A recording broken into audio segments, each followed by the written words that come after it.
예, 이제 저희 세션 1분 후에 시작하겠습니다.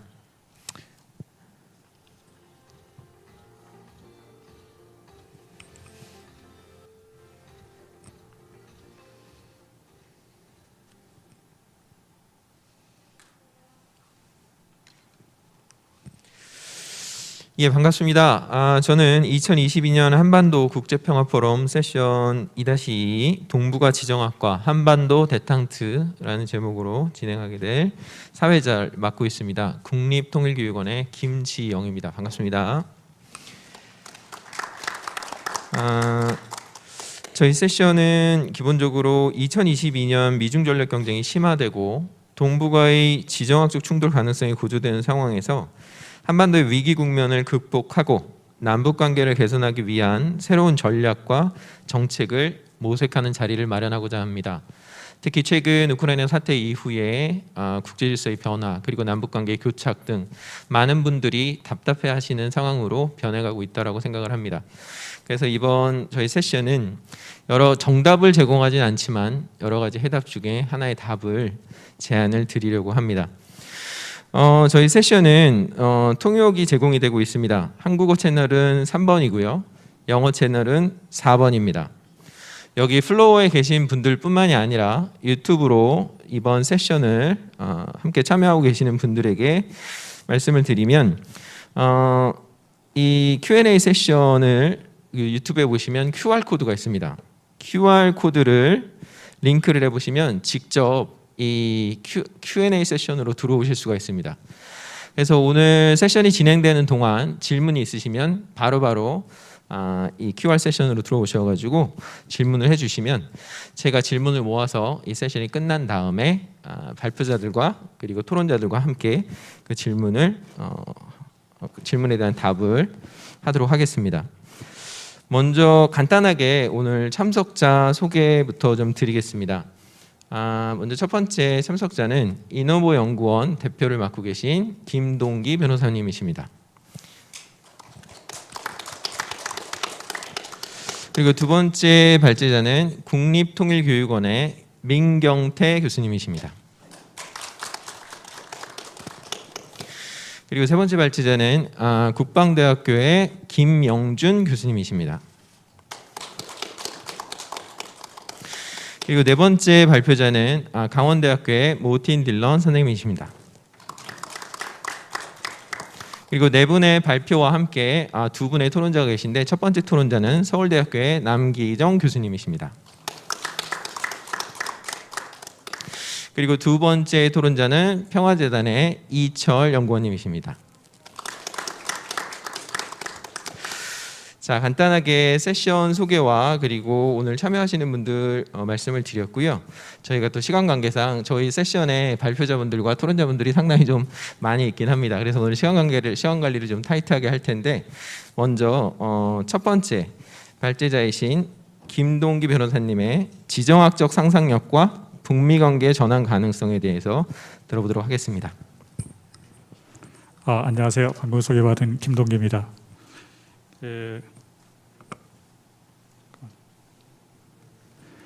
오늘 제가 말씀드릴 것은 그 지정학적으로 봤을 때 미국과 북한 사이의 관계 개선이 가능한 것인가 여부에 관한 겁니다.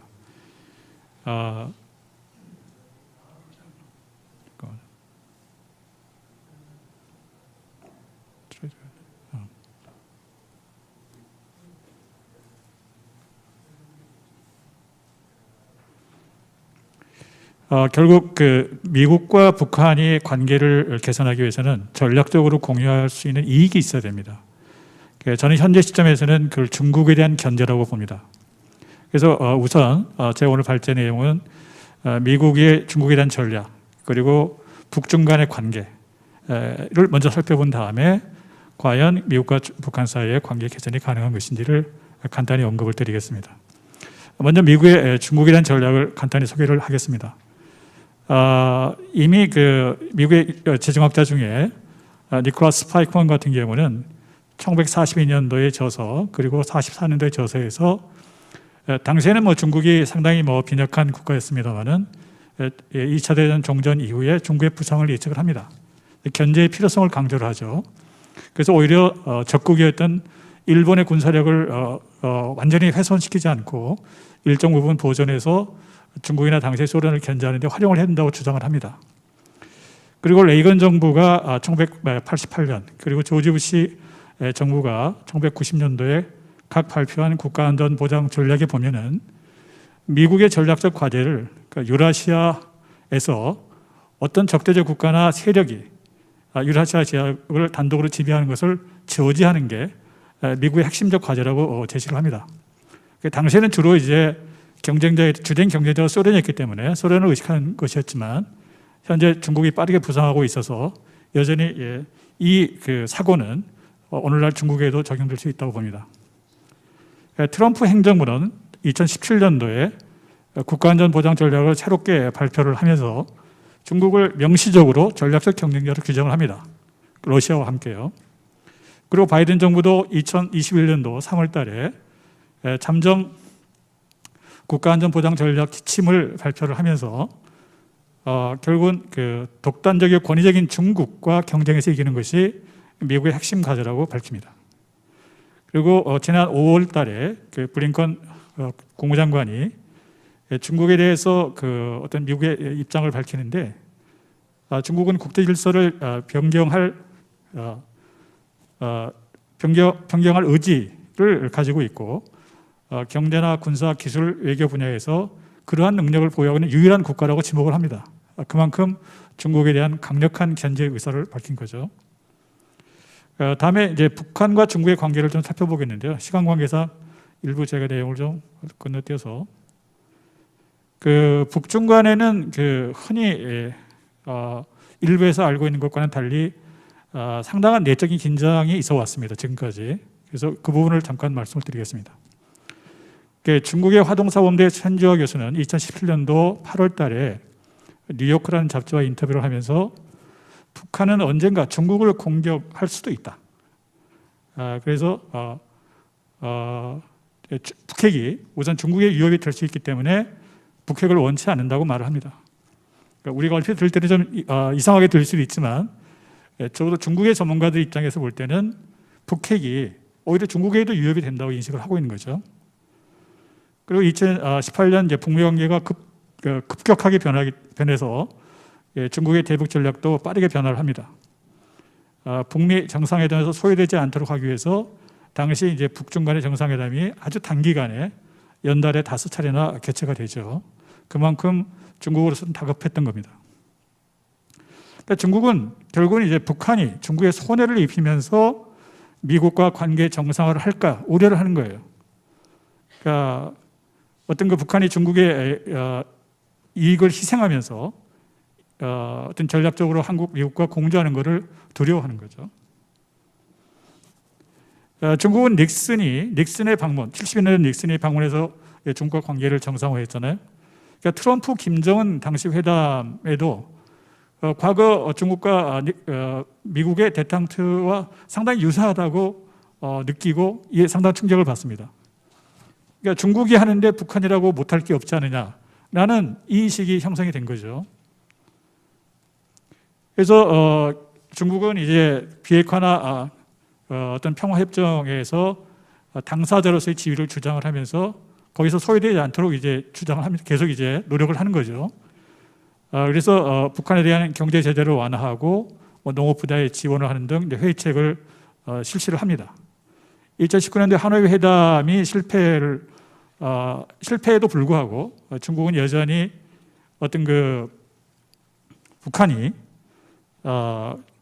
어떤 중국의 이익을 저버리면서 어떤 전략적 입장을 변경할 그런 가능성에 대해서 계속 우려를 하고 있습니다.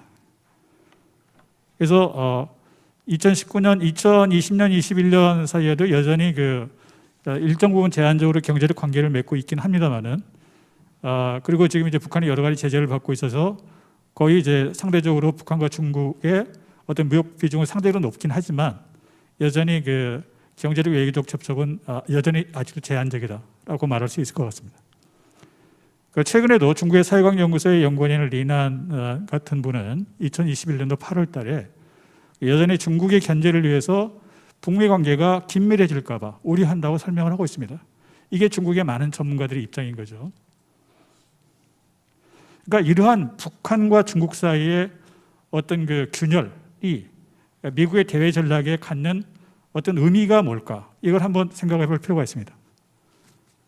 그러니까 즉 중국이 북한에 대해서 갖고 있는 어떤 경제적 지렛대가 생각보다 북한에 대한 통제를 하는 데 있어서 크게 효과가 없다. 이 점을 우선 이제 좀 고려를 할 필요가 있고요. 그리고 북한은 이제 중국에 대한 과도한 의존에서 벗어나려는 오랜 노력을 해왔습니다.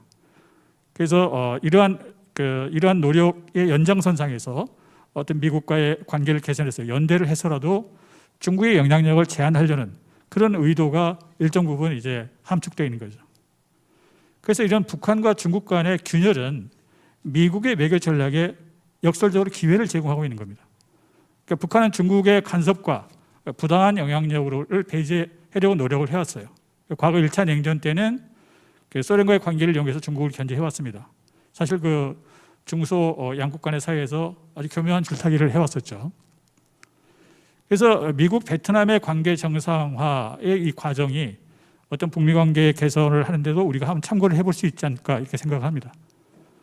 그러니까 미국이 북중 간의 긴장을 어떤 그 고려해서 전략적으로 새롭게 어떤 북한에 대해서 접근을 하면 동아시아의 어떤 그 새로운 어떤 지정학적으로 미국에 유리한 또는 동맹에도 유리한 어떤 세력균형 구도를 만들 수도 있지 않을까 이렇게 생각을 하는 거죠. 그러면은 미국의 전문가들은 어떻게 볼까? 제가 오늘 그 두 분을 소개를 하려고 하는데요. 미국의 바드 칼리지 교수이면서 그 허드슨 연구소의 연구원인 월터 레셀 미드 교수가 지난 작년 2021년도 4월달에 월스트리트 저널에 데탕트가 북한에 대한 옵션일 수도 있다라는 칼럼을 기고를 합니다. 이 칼럼 내용이 상당히 파격적입니다. 그러니까 이 미드 교수는 지난 30년간 미국은 북의 비핵화를 추구해 왔지만 현실적으로 이제 불가능하다 이렇게 이야기를 합니다. 오히려 북의 핵 능력과 미사일 능력은 더 고도화됐다. 이렇게 지적을 합니다. 그래서 어떤 그 현재 빠르게 부상하고 있는 그래서 강대국 이미 돼버린 어떤 그 중국 그리고 미국에 대해서 상당히 적대적인 러시아가 연대해서 미국의 최대 위협이 되고 있다. 그래서 이런 점을 고려해서 미국의 대외 전략은 아주 보다 현실적이어야 된다고 이야기를 합니다. 그래서 그리고 북한의 입장에서도 어떤 중국에 대한 높은 의존 이거는 대단히 어떻게 보면 불리하고 북한 입장에서는 상당히 공포스러울 수 있는 이 점을 고려를 해야 된다는 거죠. 그리고 중국이 강해지면 강해질수록 오히려 북한이 중국과 거리를 두고 싶어 할 것이다 라고 이야기를 합니다. 그래서 과거 김정은 트럼프 회담에서 북한은 미국과 전혀 다른 관계 수립을 모색하는데 진정한 관심이 있었다라는 것을 보여줬다는 거죠.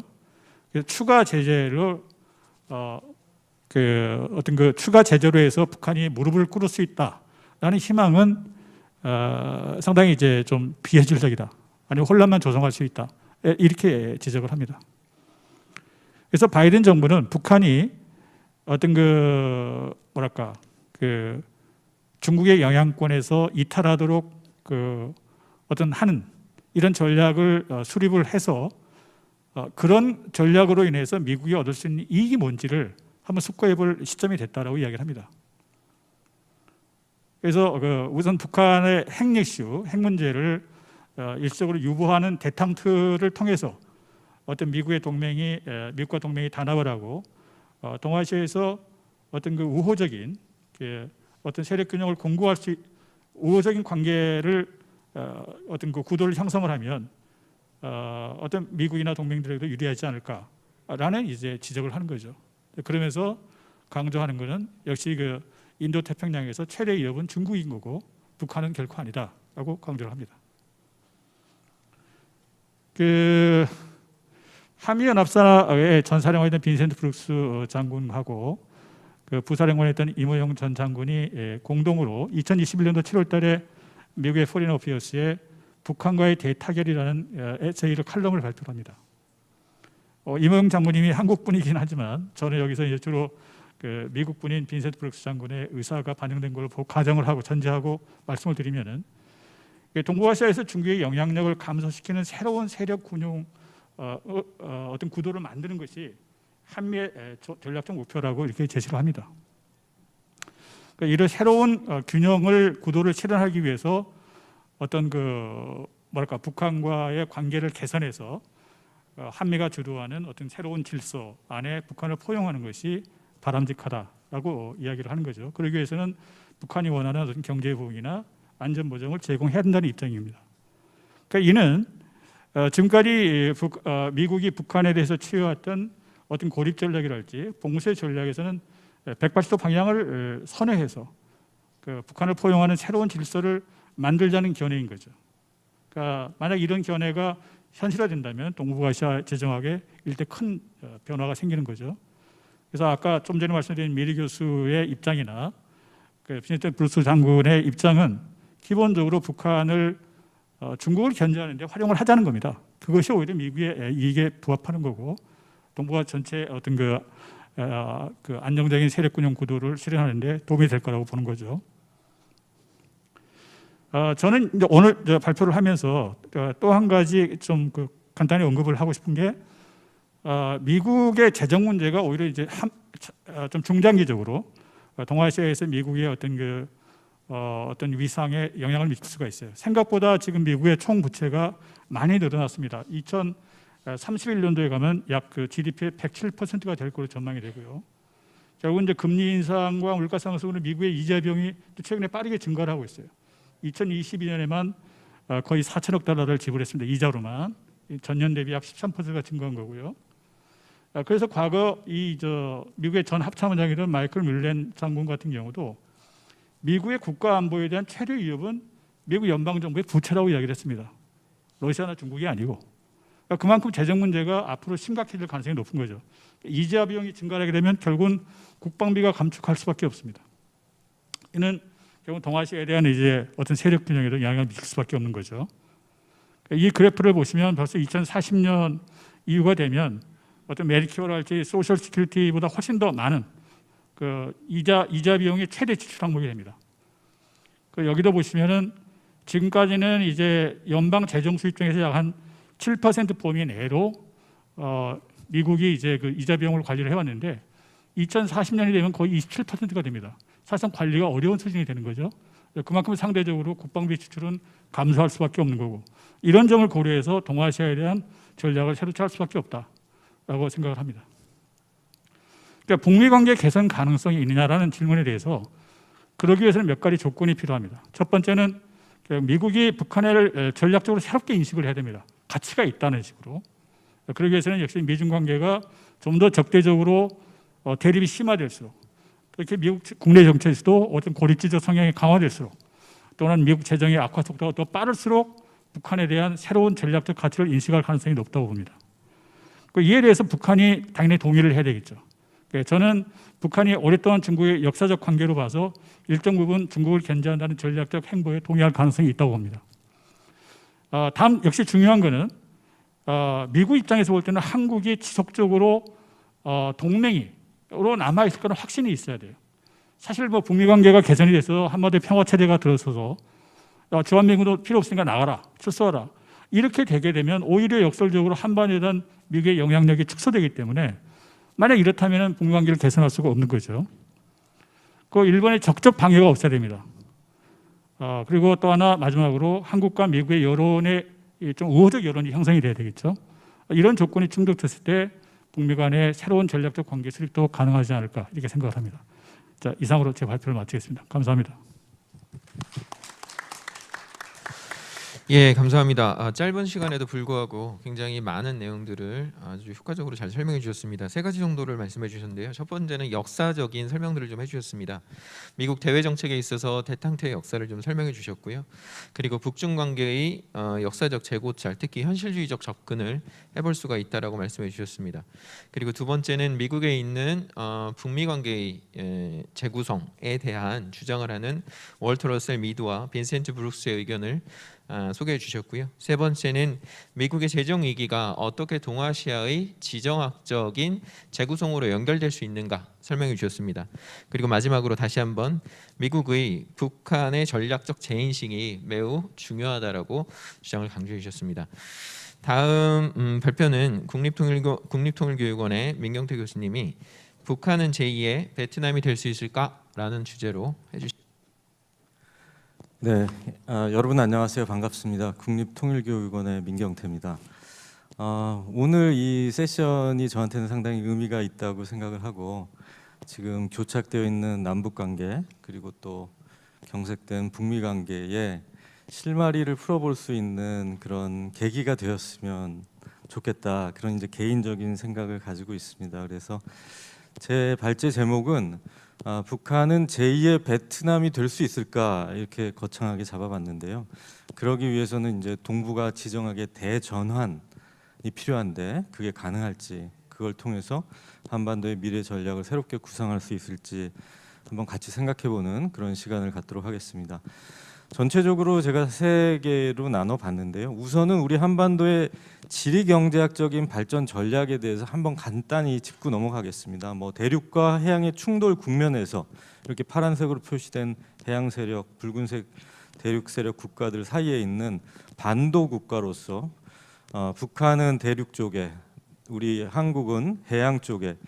그래서 우리 한반도에는 지정학적인 원심력이 작용하다 보니까 남북한 둘이서만 가까워지려고 해도 쉽지 않은 것 같습니다. 그래서 지정학적인 충돌이 항상 우리 한반도를 둘러싸고 벌어지고 있는데 이것을 해결하기 위해서는 지정학적인 충돌 국면에서 미중 사이에서 우리가 양자택일의 관점에 머물다기보다는 지리 경제학적인 연결을 통해서 우리가 한번 해법을 모색해 볼 필요가 있지 않을까 그런 생각을 해봤습니다. 그러니까 대륙 세력, 해양 세력의 에너지의 충돌을 이것을 교류와 협력의 에너지로 전환하는 그런 방법이 없을까 고민을 하다가 한반도의 이익 공유 시스템이 필요하지 않느냐 이런 생각을 해봤습니다. 한반도 분단이 70년이나 되면서 한반도를 둘러싼 이익 구조가 생긴 것 같습니다. 불행하게도 그런 이익 구조는 한반도 남북의 분단을 유지하고 남북한이 서로 살이 안 좋게 티격태격 할 때 주변 국가들의 전략적 이익이 더 올라가는 그러한 안타까운 상황이 우리한테 고착돼 있는 현실이 있죠. 그렇기 때문에 남북 관계를 개선하고 우리가 성장을 하게 되면 이익이 생기면 그것을 우리 남북한만이 가져가겠다고 해서는 어렵지 않을까. 그래서 한반도의 주변 강대국들 모두가 다 기존의 한반도 분단, 대립, 충돌을 통해서 얻었던 전략적 이익 그런 것을 뛰어넘는 새로운 이익이 창출됐을 때 그 이익을 서로 공유할 수 있는 이를테면 북한이 경제를 개혁 개방하고 성장했을 때 나오는 열매를 경제 성장의 열매를 대륙 세력, 해양 세력 모두가 다 가져갈 수 있는 그러한 이익 구조 시스템을 필요로 하지 않을까 그런 생각을 해봤습니다.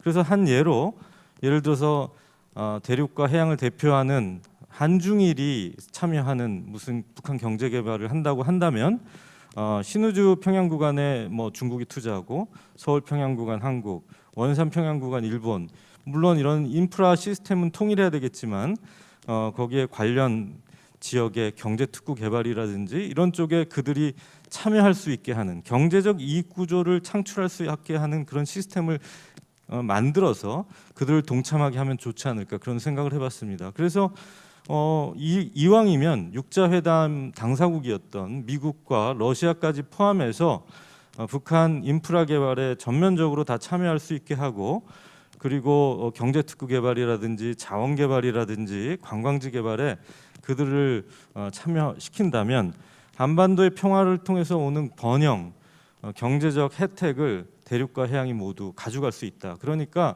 분단으로서 가져갔던 기득권은 포기하더라도 새로운 이익을 통해서 기존의 기득권을 대체할 수 있는 그런 것을 우리가 제안을 한다면 이를 통해서 한반도 평화 번영을 지지하도록 한반도 주변 강대국을 설득할 수 있지 않을까 이런 생각을 해봤습니다.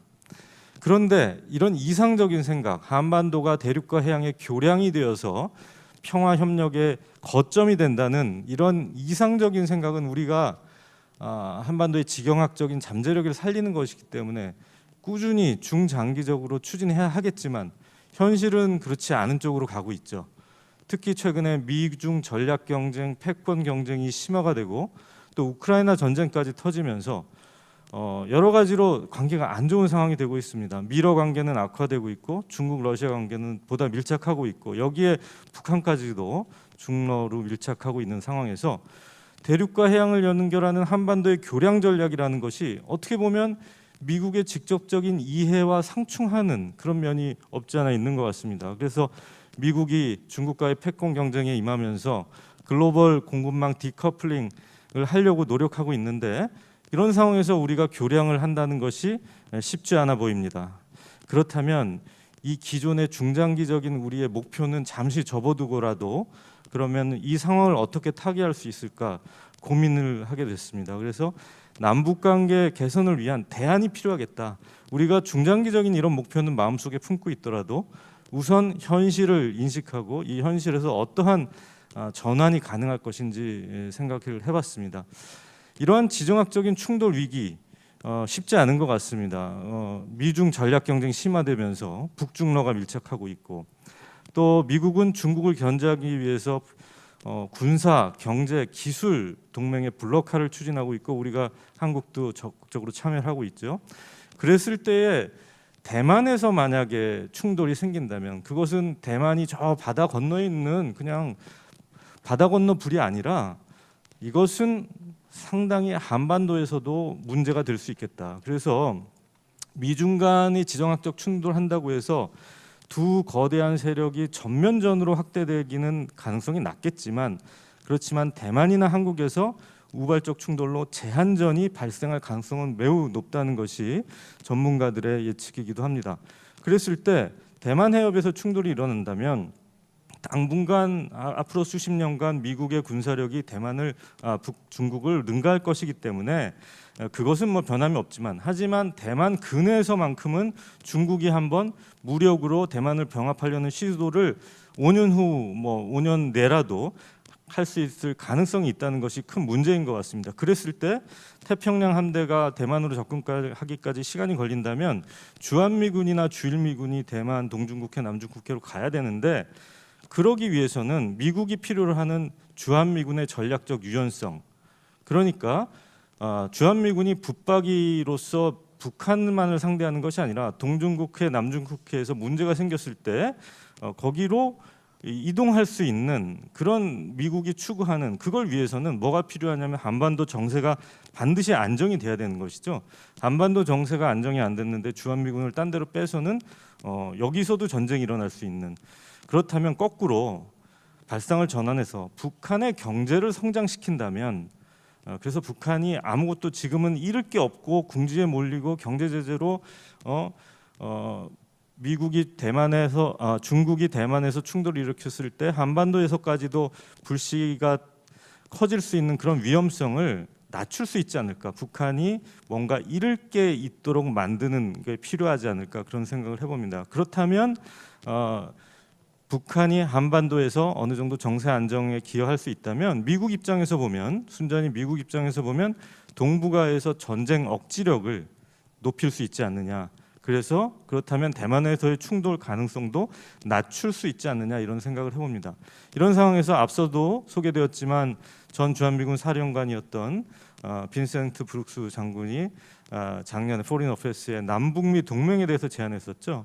핵심 내용이 이제 대북 정책이 바뀌어야 된다. 북한도 변하고 있기 때문에 그래서 북한 경제 활성화를 지원해서 북한이 중국에 의존하고 있는 대중 경제 의존도를 낮춰야 되고 또 평화협정 체결한 다음에 북한을 한미 동맹에 편입시키자 이런 아주 파격적인 제안이었던 것 같습니다. 또 추가로 한국은 북한에 투자해서 한국 기업은 거기서 생산된 제품을 미국이 사들이는 형태로 한미 동맹 쪽에 북한을 포함시키자 이런 제안이었는데요. 이런 제안을 우리가 듣고 나면 이게 과연 가능할까? 이념과 가치를 중시하는 미국이 이러한 대전환을 이룰 수 있을 것인가? 이거 너무 허무맹랑한 소리 아닌가? 이렇게 생각이 들 수도 있는데 역사적으로 본다면 미국이 이념과 가치를 초월해서 전략적 변화를 한 몇 가지 사례가 있지 않습니까? 앞서도 소개됐지만 미소 냉전에 집중하기 위해서 중국과 대탕트를 벌였고 특히 보수 정부였었던 닉슨 정부가 당시의 메카시즘을 뛰어넘어서 이런 대전환을 이룬 것이 있었고 또 90년대 들어와서는 미국과 베트남 전쟁이 벌어지고 끝난 지 20년 만에 베트남과 관계를 정상화하고 서방의 자본이 들어가고 그리고 친서방 국가로 베트남이 변했습니다. 그런데 한국 전쟁이 끝난 지 이제 70년이나 됐는데도 왜 한반도에는 아직도 변화가 오지 않을까? 면밀하게 본다면 여러 가지 이유가 있겠지만 결국 미국의 전략적 이익 관점에서 북한과 관계를 개선하는 것보다는 유지하는 것이 더 유리하다고 판단한 측면도 있지 않느냐 이런 생각이 듭니다. 그런데 이제 우크라이나 전쟁, 미중 패권 경쟁으로 인해서 그러한 핵심 요인의 변화가 될 때가 오지 않았나 이런 생각을 해봅니다. 그러니까 북한의 지정학적인 역할에 변화가 올 수 있지 않을까, 그런 가능성이 있지 않을까. 과거에는 북한이 악의 축이었죠. 북한이 악의 축이었기 때문에 오히려 이제 주한미군, 주일미군의 태평양에 미군의 군사력 유지 명분이 있었죠. 미중 관계는 겉으로는 밀월 관계, 경제적으로는 밀월 관계였지만 사실은 견제하기 때문에 중국의 군사력을 노골적으로 너희 때문에 사드 배치하고 너희 때문에 군사력이 이렇게 있는 거라고는 말을 못하지만 말썽꾸러기 북한을 구실로 해가지고 악의 축 북한을 명분으로 해서 사용했었는데 이제 더 이상 그런 명분이 별로 필요가 없어진 것이죠. 왜냐하면 이제는 중국이 미국의 주적으로서 노골적으로 적대시하는 것이 이제 표출되고 있기 때문에 그런 명분으로서의 북한의 필요성은 점점 낮아지고 있고 그랬을 때 과연 만약에 비핵화한 우크라이나가 유럽으로 가까우려 하니까 러시아가 침공했는데 핵을 가진 북한이 중국, 러시아로부터 자유로운 의사결정을 하면서 한미 쪽으로 가까워왔을 때 과연 그럴 수 있을까? 그러지 못할 수 있지 않느냐. 그래서 앞서도 사실은 어떻게 보면 중국 입장에서 북한 핵이 중국을 겨냥할 수도 있는 것이다라는 소개도 해주셨는데 그런 면에서 본다면 북한 핵은 한미만을 겨누는 것이 아니라 양날의 칼로서 작용할 수도 있지 않겠느냐. 뭐 북이 실제로 중국이나 미국을 상대로 초강대국을 상대로 핵을 사용할 수는 없겠지만 그런 의미는 가지고 있지 않느냐. 그것도 우리가 전략적으로 염두에 둘 필요가 있지 않을까 생각됩니다. 그리고 핵 능력은 점점 고도화되고 있는데 지금 북한 핵을 제어할 방안이 없죠. 중로가 협조 안 해주고 있는 상황에서 우리는 대안 모색이 필요하다고 생각이 됩니다. 그러면 과연 북한은 호응할까? 북한은 최근에 김정은 위원장의 여러 가지 언급 중에서 우리의 주적은 전쟁 그 자체이지 남조선이나 미국이 특정 국가나 세력이 아니다. 이런 언급도 있었고요. 조선반도에 평화가 깃들도록 전력을 다하겠다.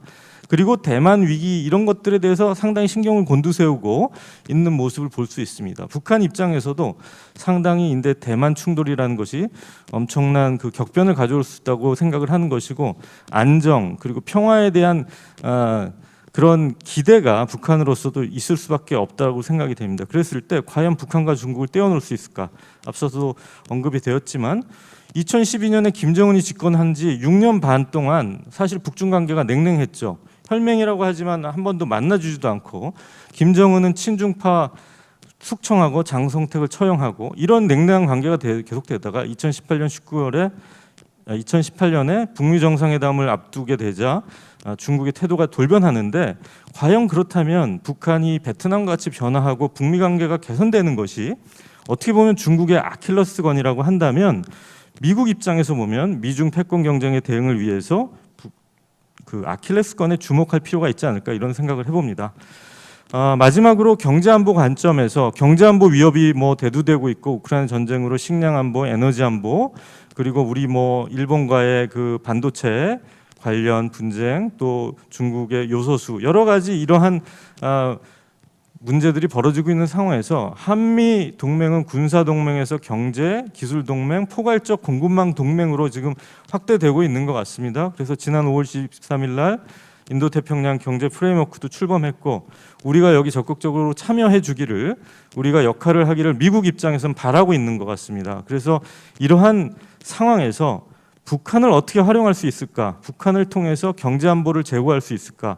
그러면 중국을 대체하는 생산 기지로서 북한의 가능성을 우리가 검토할 필요가 있지 않나 생각을 해봅니다. 첨단 기술은 우리가 잘하죠. 저기술 분야는 북한과 협력한다면 미국이 중국과 공급망 디커플링을 하려는 데에서도 한반도가 기여할 수 있고, 또 우리가 북한이 보유한 지하자원이나 히토류 같은 것도 한미가 투자할 수 있는 그런 가능성이 있지 않을까. 그래서 과거 미국이 중국과 러시아를 디바이드 앤 룰 하는 분할 통치 전략을 썼는데, 이제는 중국과 북한을 분리하는 전략을 시도해 볼 때가 아닌가, 이런 생각을 듭니다. 마지막으로 우리는 그동안 강대국의 전략을 연구해 왔습니다.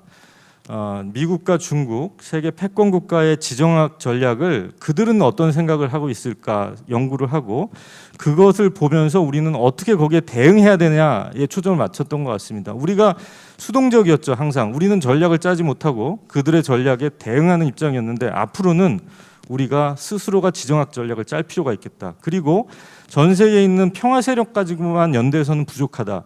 평화 세력들이 정책적 의사결정에 미치는 영향력이 제한적이기 때문에 우리 한반도의 운명을 주변국의 선의에만 의존해서는 안 되겠다. 스스로 개척하기 위해서는 우리의 지정학 전략을 짜고, 그리고 강대국들의 때로는 그들의 이기적 욕망을 잘 활용하면서 현실적인 전략을 우리가 준비해 나갈 필요가 있지 않을까 생각이 됩니다. 그래서 앞서 말씀드렸던 큰 비전, 대륙과 해양을 연결하는 그런 연결은 남북 간의 관계를 개선하고 한반도 대탕트를 실현한 다음에 중장기적으로 우리가 추진해 볼 수 있지 않을까, 그런 생각을 해봤습니다. 네, 이상으로 마치겠습니다. 감사합니다. 예, 민경태 교수님, 북한의 제2의 베트남이 될 수 있을까는 결론 혹은 우리가 지금 고민하고 있는 문제가 해결되었을 때 어떤 비전을 만들어갈 수 있을까를 첫 번째 챕터로 말씀을 해주셨습니다. 그래서 한반도 지경학적 구상, 북한의 개발과 한반도의 경제 발전에 대해서 비전을 보여주셨고요. 그리고 두 번째, 세 번째 지정학적 충돌에 관해서는 앞에 김동기 변호사님과 어찌 보면 좀 중복되는 부분들이 있었기도 하지만 남북의 동맹 그리고 북한의 베트남화에 대한 강조를 해주셨습니다. 그리고 마지막으로 경제안보적 관점에서 생산기지로서 북한을 활용하게 된다면, 그리고 미국의 욕망을 이기주의적 욕망을 활용한다면 한반도 대탕트를 우리가 다시 한번 만들어갈 수 있지 않을까라고 제안을 해주셨습니다. 다음 발표자는 국방대학교의 김영준 교수님인데요. 앞에 두 분이 좀 포괄적으로 한반도 대탕트에 대한 역사적인 설명 그리고 개념에 대한 부분들을 설명해 주셨다면, 김영준 교수님은 군사적인 관점에서 조금 더 좁혀서 설명을 해주실 것 같습니다. 북중로 군사협력 위협과 북미관계 전환의 필요성입니다. 예, 안녕하세요. 오늘 패널 저한테 있어 특별한 의미를 잠깐 부여를 하지만 아까 민경태 교수님 말씀하신 부분이 제일 큽니다.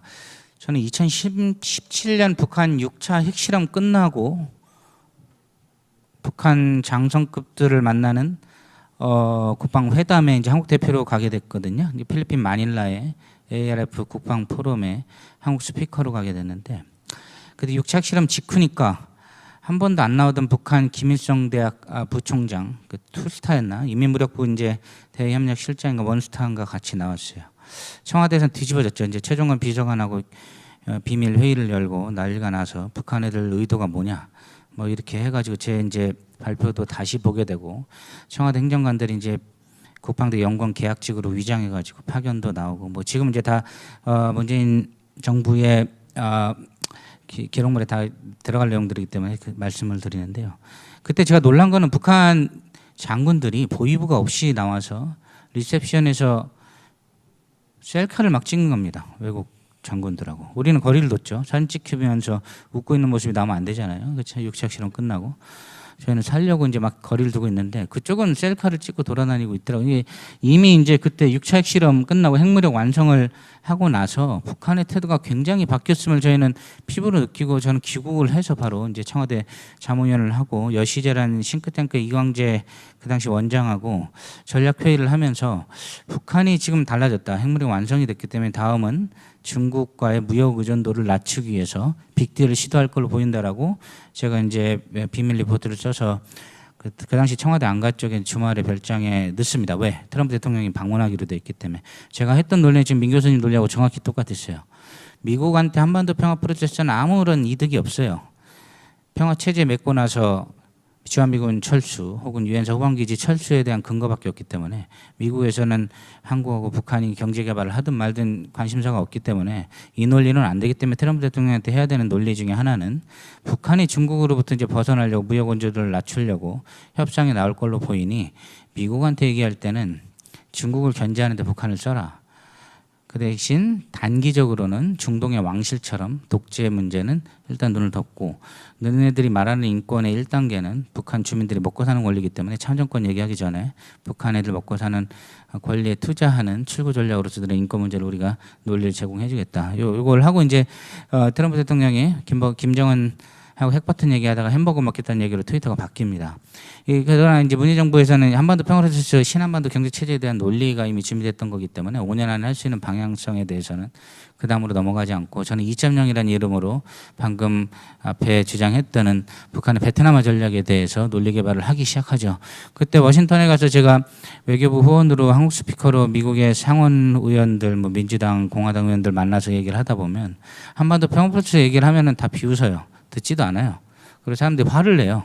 워싱턴이나 USC 데이빗강 뭐 컨퍼런스 가서 한반도 평화 프로세스 얘기하면 돌멩이 날라옵니다. 이 논리로는 미국 애들이 도저히 들어오지 않아요. 왜? 실익도 없고 가치도 없거든요. 독재자랑 손잡는 가치를 버리고 주한미군 주둔이라는 실익을 버리고 한반도 평화 프로세스를 지지해야 될 이유가 없거든요. 이 한반도 평화 프로세스가 잘못됐다는 게 아니라 논리 개발을 미국이라는 스테이크홀더를 고려해서 다시 짜야 된다. 그게 제 논리였거든요. 그 당시 중국으로부터 무역 의존도가 95%가 넘어간 북한은 식민지화가 가속되기 때문에 친중파를 지금 제거해오던 김시황제의 70년대를 봤을 때 지금 해볼 만한 빅딜이다라고 얘기를 했고 이제 싱가포르 하노이단까지 갔습니다. 지금 많이 알려졌죠. 최선희 부상이 뉴욕에서 회담할 때 헬리 키신저 앉아 있는데 졸고 있었는데 뻔할 뻔한 협상이 이루어지니까 최선희가 일어나서 얘기를 하죠. 지금 당장 북한하고 미국이 동맹을 맺는다면 핵을 내일이라도 없애겠다. 그랬더니 졸던 헬리 키신저가 일어나서 뭐라 그러냐고 반문을 하죠. 근데 이런 비슷한 얘기가 계속 있습니다. 뭐 확인이 앞에 거는 팩트고요. 이제 후반부는 이제 어떤 설인데요. 하노이나 이런 쪽에서 회담이 잘 됐을 때 북한 고위 관계자가 미국 고위 외교관한테 이렇게 얘기를 했대요. 사드가 한국에서 날리면 북한 땅에다 설치하라고. 그럼 해결된다고. 이게 무슨 말인가요? 우리가 듣기에는 미친 소리 같지만 북한 애들 입장에서는 북한하고 미국이 정상화가 된다면 모든 것이 가능하다는 겁니다. 그럼 미국이 봤을 때 북한이란 독재자를 인정하는 예외가 많았느냐? 늘 있었어요. 전 세계에 있는 독재 국가들은 모두가 미국이 인정한 국가입니다. 지금 중동으로 한번 가볼까요? 순위파 국가들의 여건이 북한의 여건보다 높은가요? 낮은가요? 엉망진창이죠. 터키가 인권이 있는 나라인가요? 터키를 욕하는 건 아니지만 북한 기준에 있을 때 미국이 보기에 이스라엘을 지켜주거나 유럽에서 패권을 지켜줄 수 있다면 국내적인 문제, 독재 체제 문제는 그 다음 변수입니다. 그렇기 때문에 앞서 발표했던 분들과 제가 동지를 느끼면서 오늘 패널에 나온 게 우리가 논리를 개발을 할 때 남북 간에 박수 칠 일만 논리를 개발하면 안 됩니다. 제가 말할 때 개성공단 그 얘기할 때 남북 경협 미국 기업이 끌어들여야 된다. 미국 기업이 들어와서 미국 기업이 일자리를 창출하고 돈을 벌면 굉장히 쉽게 해결돼요. 그럼 그 미국 기업이 후원하는 미국의 상원 하원 의원들이 바로 법안 통과시킵니다. 미국도 국무부가 돌리는 게 아니라 캐피탈 힐이 나라를 움직이기 때문이죠. 그렇기 때문에 이런 부분들에 대한 우리가 공감을 가진 상태에서 제가 오늘 부탁받은 북중러 문제도 같이 들어가겠습니다. 그래서 앞에 나온 이제 여러 가지 상황이 제가 문재인 정부 시기하고 이제 많이 달라졌어요. 미중러가 사실상 신냉전으로 갔고 지금은 한 100만 년 전처럼 느껴지는 이런 일들이 있었죠. 이런 일도 우리가 다시 발생하기 위해서는 지금 뭐 보수당 정부 국민의힘도 좋고 다음에 창출될지 모르겠지만 보수당 2기라든가 진보당 정부에서도 우리가 먹힐 논리를 개발하려면 이런 부분들이 있어야 되는 거죠. 김정은 위원장은 지금 뭐가 됐든 계속해서 김일성식 통식 방식을 유지를 하고 있죠. 핵 개발 관련해서도 지속해서 강화시키고 있고요. 핵심적인 어젠다들은 바로 이런 거죠. 1940년대 50년대 김일성이 독재만 갖고 북한의 독재를 성공시킨 게 아니라 소위 말한 자기의 사람으로 세대 교체를 시켰죠.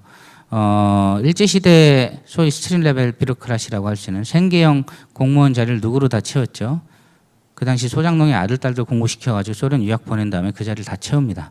소위 말해서 우리가 좋은 성분으로 단순하게 얘기하지만 소위 말해 북한식 중산층을 20, 30% 확장을 시키고 지금 평양에서 아파트에서 핸드폰 쓰고 있는 손주 낳고 그들끼리 결혼하는 요 인구를 20, 30% 탄생을 시켜서 북한 독재를 영속성을 보장받습니다. 바로 레지티미시를 확장시킨 거죠. 김정은도 바로 이런 방식으로 본인만의 세대 교체를 이루기 위한 경제 개발에 집중을 하고 있는 것이고, 또 하나의 목표는 본인의 장기 독재를 위한 40, 50년 독재를 위한 중국으로부터의 어떤 식민지화를 경계하고 있습니다. 정치적, 경제적, 심리적 독립을 추구하고 있고요. 북한사 연구하신 분들은 모두가 알고 있고 만장일치로 생각하는 게 북한 김씨 황제의 가장 큰 적은 하늘에 떠 있는 미제 승냥이가 아니라 지금 내 옆에 있는 친중파죠. 그래서 친중파를 제거하는 스토리가 김씨 황제 70년사의 독재체제 스토리입니다. 최근 이제 장성택과 김정남으로 볼 수가 있겠죠. 그래서 김정은이 추구하는 나라, 제가 말씀드린 거는 이런 것들이 가능하겠냐에 대한 논리적 근거들을 찾아보면 김일성의 이런 황금기, 지금 우리 트럼프가 얘기하는 마가가 언제죠? 1950년대, 60년대죠. 아이젠하워 시제로 돌아가자는 게 트럼프가 얘기하는 메이크 아메리카 그레이트 어게인이며, 김정은식 마가는 언제죠? 바로 김일성 시대입니다. 김일성 시대. 한국보다 잘 살았던 그 시절이에요. 1970년대 이전까지 우리가 모두가 알고 있듯이 북한이 한국보다 기존 중공업 체제가 잘 돼 있었기 때문에 잘 삽니다. 그래서 김정은이 이런 파퓰리스틱, 간부에게는 엄격하고 인민들에게는 따뜻한 이런 이미지 창출을 굉장히 노력을 하고 있고요. 이런 애민 정치들을 답습을 하고 있죠. 제가 좋아하는 사진들은 아닌데 하여튼 저는 왜 가는지 모르겠어요. 그렇죠? 애기들 보기 힘든데 하여튼 난리가 났습니다. 몇 명 진급하겠네요. 그렇죠? 그래서 이제 이게 뭐예요? 평양이에요. 평양. 우리가 이미 놀랍지도 않아요. 요거 캐리비안 베이가 아니란 말이죠. 이런 게 여러 군데가 있어요. 그리고 이거 체령의 손주 손녀 쓰라고 만든 게 아니에요. 그렇죠? 최소한 10만 명, 20만 명이 써야 이게 돌아갑니다. 그럼 이런 워터파크를 쓰고 있는 사람들이 누구냐? 바로 북한의 핸드폰을 갖고 있는 중상층이라는 얘기죠. 20, 30%의 4, 500만 명. 얼마 전에 CIA도 나왔지만 스마트폰이든 아니든 노동자 24개월 월급인 이런 핸드폰을 갖고 있는 북한식 중산층이 김씨 왕조랑 결별하지 않는 이상 북한 독재가 굉장히 해체되기가 힘들어요. 프랑스 대혁명 보면 아시지만 부르주아지가 왕조를 꺾기 위해서 프롤레타리아를 끌어들여서 넘버원을 몰아내죠. 넘버2가 넘버3하고 합작을 할 때 넘버1이 몰아나는 거지, 넘버3가 한국 드라마보다 갑자기 회불 들고 나가진 않아요. 그래봤자 동학으로 끝나고, 그렇죠? 왕의 목을 자르지 못하고 혁명이 완성되지 못한 게 동학의 실수죠. 이런 것들을 봤을 때 북한에 DVD 뿌리고 전단지 뿌린다고 주민들이 갑자기 화나서 밤에 목숨 걸고 뛰냐? 그렇지 않습니다. 이런 부분들에 대한 잘못된 전략적 인내, 박근혜 이명박 정부 때 잘못된 어떤 대북 전단지 정책들이 재고되어야 되는 이유들이죠. 이 마식령 스키장도 4년에 한 번 스포츠 행사하려고 만든 게 아니죠. 북한에 이제 소위 말하는 상위 10%든 20%든 정확한 수치는 저도 모르겠지만 그들 아들, 딸 아파트에 살고 그들 아들, 딸이 돈주한테 아파트 받아가지고 김책공업대학 졸업해서 손주, 손녀가 결혼하면 됩니다. 자기들끼리. 이 시스템이 북한이 지금 돌리고 있는 안정적인 독재체제의 근거고요. 이런 상황에서 김정은이 저런 체제를 유지하려고 노력을 한다. 그럼 우리는 어떤 상황에 지금 처해 있느냐. 윤석열 정부의 어떤 국가안보 전략은 이미 정해져 있습니다. 한미일 안보군사 협력이 가능하다면 확장하려고 노력하고 있고 나토와 인도태평양과도 연대를 하고 있죠. 문제는 우리가 잊고 있는 게 맨날 7차, 8차, 9차 핵실험만 얘기하는데 중요한 건 북중러 군사 협력에 대한 가능성을 봐야 된다는 거죠. 당장 내년 얘기는 아닙니다. 근데 중국 러시아가 2018년에 인류 역사 최초로 연합훈련을 같이 했을 때 다시 오라고 얘기했어요. 근데 지금은 상호 운영성을 얘기를 합니다. 뭐죠? 한미연합훈련 아시는 분들이 있지만 지시통신 체계 연결망까지 지금 확인하는 훈련들이 중러 간에 이루어지고 있다는 것이죠. 2014년까지는 러시아의 주요 훈련의 적이 중국이었어요. 2018년부터는 바뀝니다. 이런 다이나믹스, 이런 국제정치 상황에 워싱턴에서 지금 가장 돈이 많이 들어가는 싱크탱크 연구 중에 하나가 넘버1이 대만이고 넘버2가 중러연합훈련에 북한이 언제 동참할지입니다. 어떤 방식으로. 이런 것들에 대한 것들을 우리가 고민을 해야 한미일 안보협력, 군사협력이 어느 정도 비용이 드는지를 계산을 해야 되는 겁니다. 우리 쪽이 뭉치면 저쪽도 뭉치는 거죠. 소위 말해 원산 앞바다에서 중국군 2,000명이 북한하고 훈련을 해도 막을 방법이 없어요. 주권 국가가 결정하는 거기 때문에. 근데 여태까지는 왜 안 했죠? 1956년 종파 사건 이후 북한 땅에는 외국군이 한 발짝도 못 들어갑니다. 공식적으로 중국 연락 장교도 없어요. 근데 지금 밀어내기 시로 북한을 중국 러시아 쪽에 붙이면 우리가 머지않아 만주 땅에 훈련하는 인민군 2,000명과 원산 앞바다에 훈련하는 중국군 2,000명을 곧 보게 될 날이 4년, 5년 후에 올 수도 있습니다. 또 하나는 뭐죠? 러시아 땅에 중국 작전 계획에 서울 폭격 계획이 들어가고, 그렇죠? 러시아의 이스칸데르 미사일이 원산에 배치될 수도 있습니다. 이런 게 우리가 상상하지 못했던 시나리오들이 우리가 한미일, 나토, 이턴 태평양하고 협력할 때 북중로도 뭉칠 수 있다는 가능성에 대해서 현재까지 전혀 검토를 하지 않았었는데 우리가 이제 봐야 된다는 것이죠. 이런 부분들 우리가 주요 일정들로 이제 봐야 되는 부분들이고요. 2024년이 더 중요하죠. 트럼프 is back. 트럼프가 돌아오면 모든 것들은 다시 우리가 재검토를 해야 될 부분들이 있는 것이죠. 현재 바이든이 재집권을 하게 되면 현재 정치 크게 바뀔 것으로 보이지는 않지만 그래도 우리가 통용될 수 있는 논리를 계속 개발해야 되고 그게 이제 북한의 베트남 전략이 하나 될 수 있고요. 트럼프가 재집권에 성공한다면 국익을 위해서 발전시킬 만한 대북 정책은 제가 오늘 말씀드리는 그런 주제들이 아닐까 싶습니다. 그래서 이런 부분들이 우리가 볼 수 있는 어떤 시나리오들이고요. 이 안에 주한미군 감축과 철수까지 트럼프가 들어왔을 때는 우리가 고려해야 되는 것이겠죠. 그래서 지금 마지막 말씀드리면 쿠시너 이방카 쿠시너 갑자기 판문점 그때 왔었죠. 기억나시죠? 남북미 깜짝 회동했을 때 얘네 데리고 왔는데 쿠시너가 중동 가서 이런 얘기를 했어요. 자기 장인어른이 2기 때 집권하면 북한에 깜짝 놀랄 만한 일이 생기고 대규모 투자가 들어갈 거라고 얘기를 했어요. 이제 트럼프가 계획했던 여러 가지 일들 중에 북한의 베트남화 전략, 트럼프 타워를 원산에 세우기 이런 것들이 들어가 있었던 것 같은데요. 우리한테는 이게 안정적으로 지속 가능한 우리의 국익으로 발전돼야 되기 때문에 이런 것들에 대한 논리적 기반들이 확충이 돼야 되고요.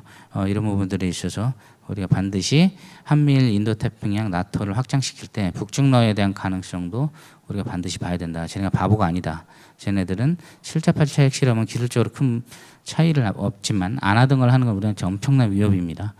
북중러에서 북한을 뜯어내서 우리 쪽에 편입시키는 방식의 오늘 대화들이 제가 보기엔 굉장히 유의미하다.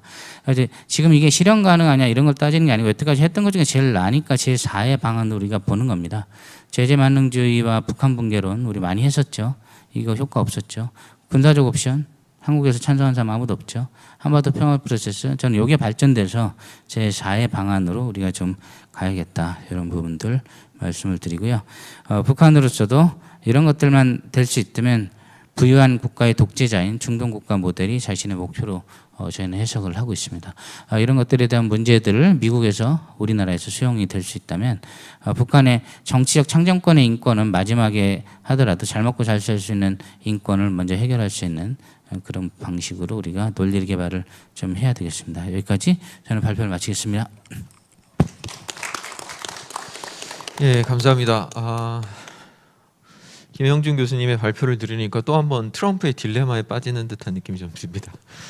예, 김영준 교수님 굉장히 흥미로운 그 뒤에 이야기들을 많이 해주셨어요. 특히 트럼프 행정부 시기에 북한의 북미 동맹의 의지가 어떤 에피소드를 통해서 드러났는지 소개를 해주셨고요. 그리고 두 번째는 북한과 중국 사이에 어떠한 관계적 특징이 있는지, 그 북중 관계의 실질적인 어떤 민낯은 무엇인지 이렇게 설명을 좀 해주셨고, 그리고 세 번째로 말씀해주신 게 이제 북중러의 군사적 동맹에 대한 부분들, 특히 대만 이후에 북중러 그러니까 군사 연합 훈련에 대한 투자가 싱크탱크에서 굉장히 많이 이루어지고 있다라고 하는 부분도 저한테는 개인적으로 좀 놀라웠습니다. 그리고 마지막으로 제4의 방안이라고 하는 단어로 사실은 이 발표를 이렇게 함축시켜 주셨는데요.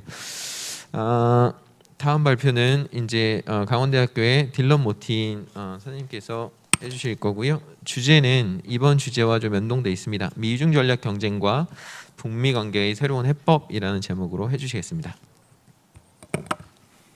예, 소개해 주셔서 감사합니다.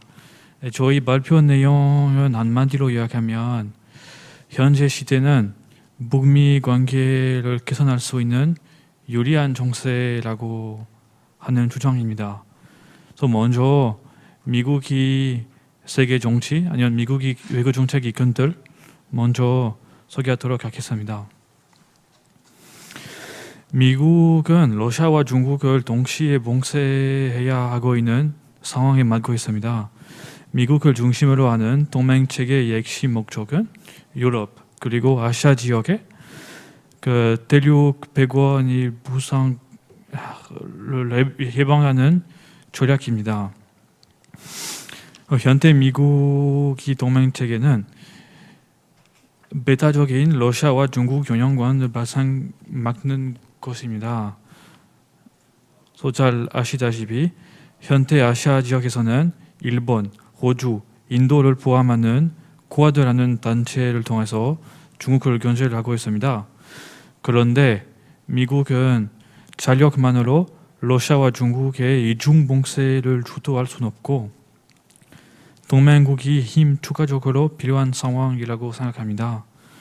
미국의 핵심 국익은 중국이 지역 배관을 가지지 못하도록 중국을 봉쇄하는 건데 힘을 전략하려고 이제 중동과 같은 주변적 지역에서 졸수하고 있고 더 이상 인도적인 문제에 개입하지 말고 더 중요한 인도 태평양 지역에 집중하고 있습니다.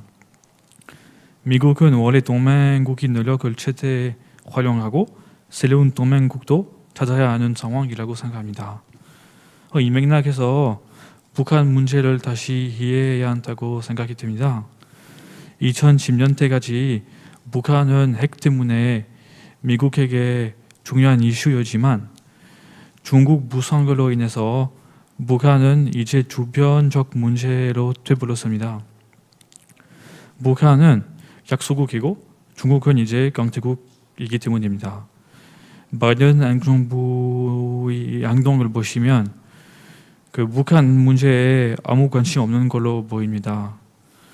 바이든 그런 사실을 많은 전문가는 문제로 인식하고 있는데 저는 반대로 상당히 좋은 기회로 생각됩니다.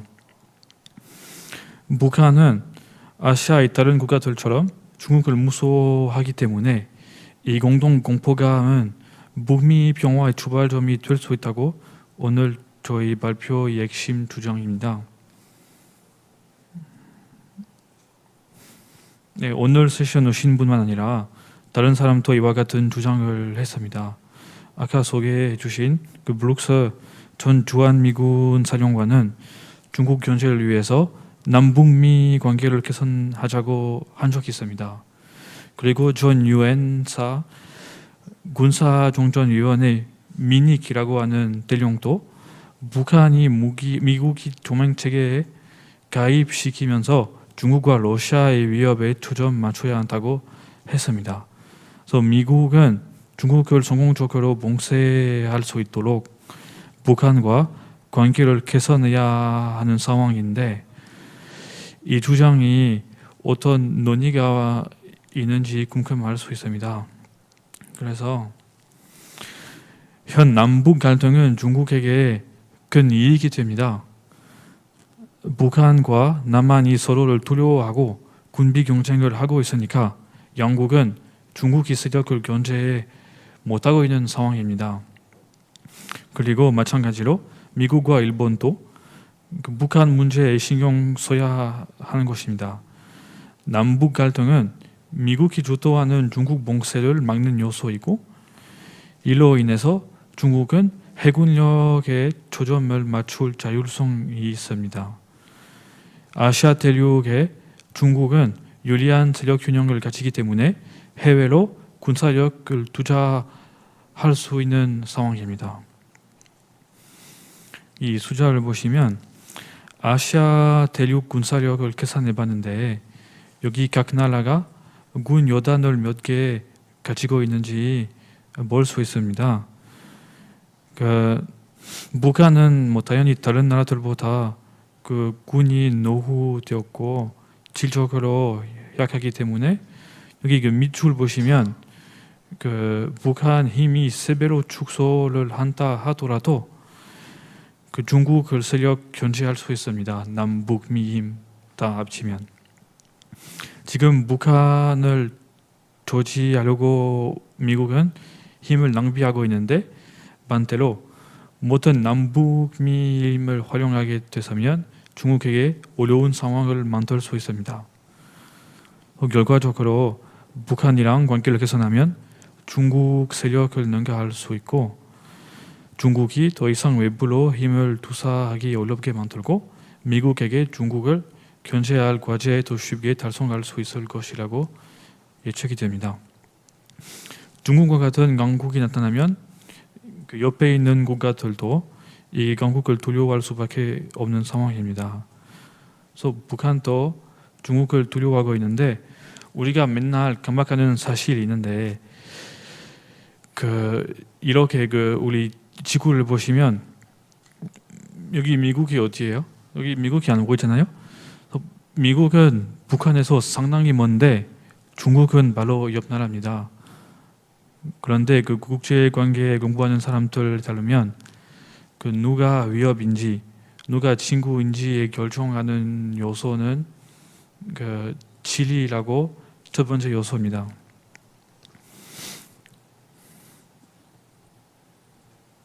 이제 북한이 말하는 것을 보면 중국에 대한 우려의 흔적이 보입니다.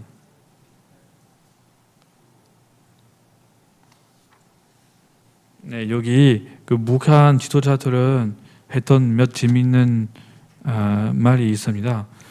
중국과 북한은 동맹 관계로 알려져 있는데 실제로 천박한 우정의 일부이라고 생각합니다. 북한은 남쪽에 대한 도발을 하는 것은 잘 알고 계실 텐데 남쪽만 아니라 북중 국경에도 군사 도발 사건이 상당히 많습니다. 그리고 북한은 늘 중국에 대한 경제적 외전을 줄이고 싶어 합니다. 중국이 자본을 투자할 때 중국 회사는 사기 아니면 몰수를 당해 본 적이 상당히 많습니다. 2013년 정성택 조영 그때 기억하실 텐데 이 사람은 일부러 중국 투자를 도모한 사람이기 때문에 조영을 당했습니다. 그리고 이제 북한이 미국을 어떻게 인식하는지 알아보고자 합니다. 북한은 미국과 관계를 개선을 원하고 파트너로 만들었으면 하는 희망을 가진다고 생각합니다. 미국은 민주주의 확산 그리고 비핵화에 접촉하기 때문에 이 사실을 허용하지 못하고 있습니다. 북한은 미국이 압박 때문에 정말 하기 싫어도 중국과 친할 수밖에 없습니다. 따라서 미국과 한국은 이데올로기 아니면 비핵화 문제를 덮어두고 북한이 중국에 대한 공포감을 활용하면 북한을 미국이 주도하는 동맹 체계로 끌어올 수 있지 않을까라는 생각이 들어옵니다.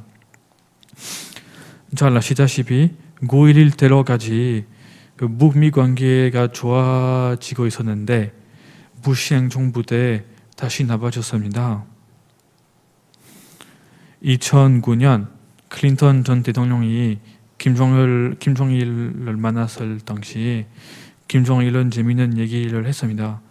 김정일에 따르면 2000년 대통령 선거에 민주당이 이겼었으면 미국과 북한은 친구로 됐을 것이라고 호의한 적이 있습니다. 김정일은 북한 군사력의 핵심 대상은 미국이 아니라 주변에 있는 위험한 강국 때문이라고 했고 세계의 세력 균형이 변화되는 와중에 미국과 한국, 일본이랑 좋은 관계로 갈 수 있다고 강조했습니다. 이거는 깔끔하게 말하자면 우리가 중국을 봉쇄할 수 있게 동맹하자는 얘기였습니다. 미국에 대한 인식을 달아주는지 확인하도록 북한이 노동신문을 살펴봤습니다. 네, 여기 발견한 것은 노동신문에 미국에 대한 오해를 변화했고 제국주의 아니면 미제라는 표현이 거의 없어졌습니다. 예를 들면 2019년 6월 6일 그 노동신문을 보시면 미국이 대중 정책을 논의하는 기사가 하나 나왔습니다. 미국은 다른 태평양 국가들과 함께 중국을 봉쇄하고 있다고 보도를 하는 것인데 제일 신기한 거는 아주 중립적 표현으로만 보도를 하고 미국을 비판하는 내용이 아니면 비판하는 표현이 없었습니다. 결론으로 정책 함의를 논의하고자 합니다. 최근에 미국은 북한에 관심이 없기 때문에 관계의 정상화에 대한 진토가 나가지 않았잖아요. 따라서 미국인 관심을 일으키도록 여기 통일부 아니면 외교부는 미국 동료랑 소통할 때 북한 문제를 리프레이밍해야 한다고 생각이 됩니다.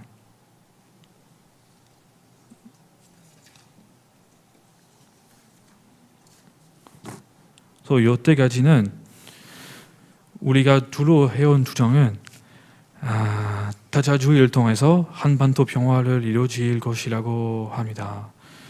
그런데 예측과 달리 이런 접근이 망했고 이제 와서 그 성공 가능성도 없고 미국인들은 정말 아무 관심 없습니다. 실제로 중국 사람들도 이제 관심 없습니다. 대신에 북한의 정책에 있어서 미국인을 관심 일으키려면 그 대중봉쇄라는 목표를 강조해야 합니다. 그 이데올로기적 시각을 가지는 미국인들은 연상 유지를 선호하겠지만 아까 얘기했던 그 브룩스 그런 사람이 있으니까 문제를 리프레이밍을 하면 미국을 설득할 가능성이 없지 않다고 생각이 됩니다. 이거 결론으로 최근에 그 러시아 문제 심해지는데 러시아는 우크라이나를 침공하고 러시아는 나토를 압박할 수 있는 이유는 동부 지역에 그 위협이 없기 때문입니다. 이제 그 러시아 중국 관계 구경 가시면 그 러시아 군 부대 거의 없어요. 중국을 무서워하지 않기 때문에. 그런데 이거 미국 사람 설득하려면 북한은 우리 편을만 들면 이것도 러시아한테 문제가 됩니다. 왜냐하면 바로 옆에 그 블라디보스톡이 있는데 러시아는 조금이라도 여기 군사력을 배치해야 되고 우크라이나 전쟁을 지속하거나 나토를 위험하게 어렵게 만들 수 있습니다. 네, 일단 제 발표 여기까지였습니다. 네, 감사합니다. 예, 딜런 모틴 선생님께서는 전체적인 주장은 앞에 이제 발표하신 분들과 유사한데 몇 가지 독특한 점이 있습니다. 첫 번째는 지상군 전력이라고 하는 자료를 가지고 북한과 남한 군사력 그리고 미국의 동맹국까지 합치면 중국보다 한반도에서 우위를 가질 수 있다라고 하는 통계자를 좀 보여주셨고요. 두 번째는 대외 수사, 특히 담론이나 아니면 북한의 고위급 인사들의 대중 담론 그리고 김정일 위원장의 2009년 담론까지도 조금 더 구체적으로 설명을 해주셨습니다.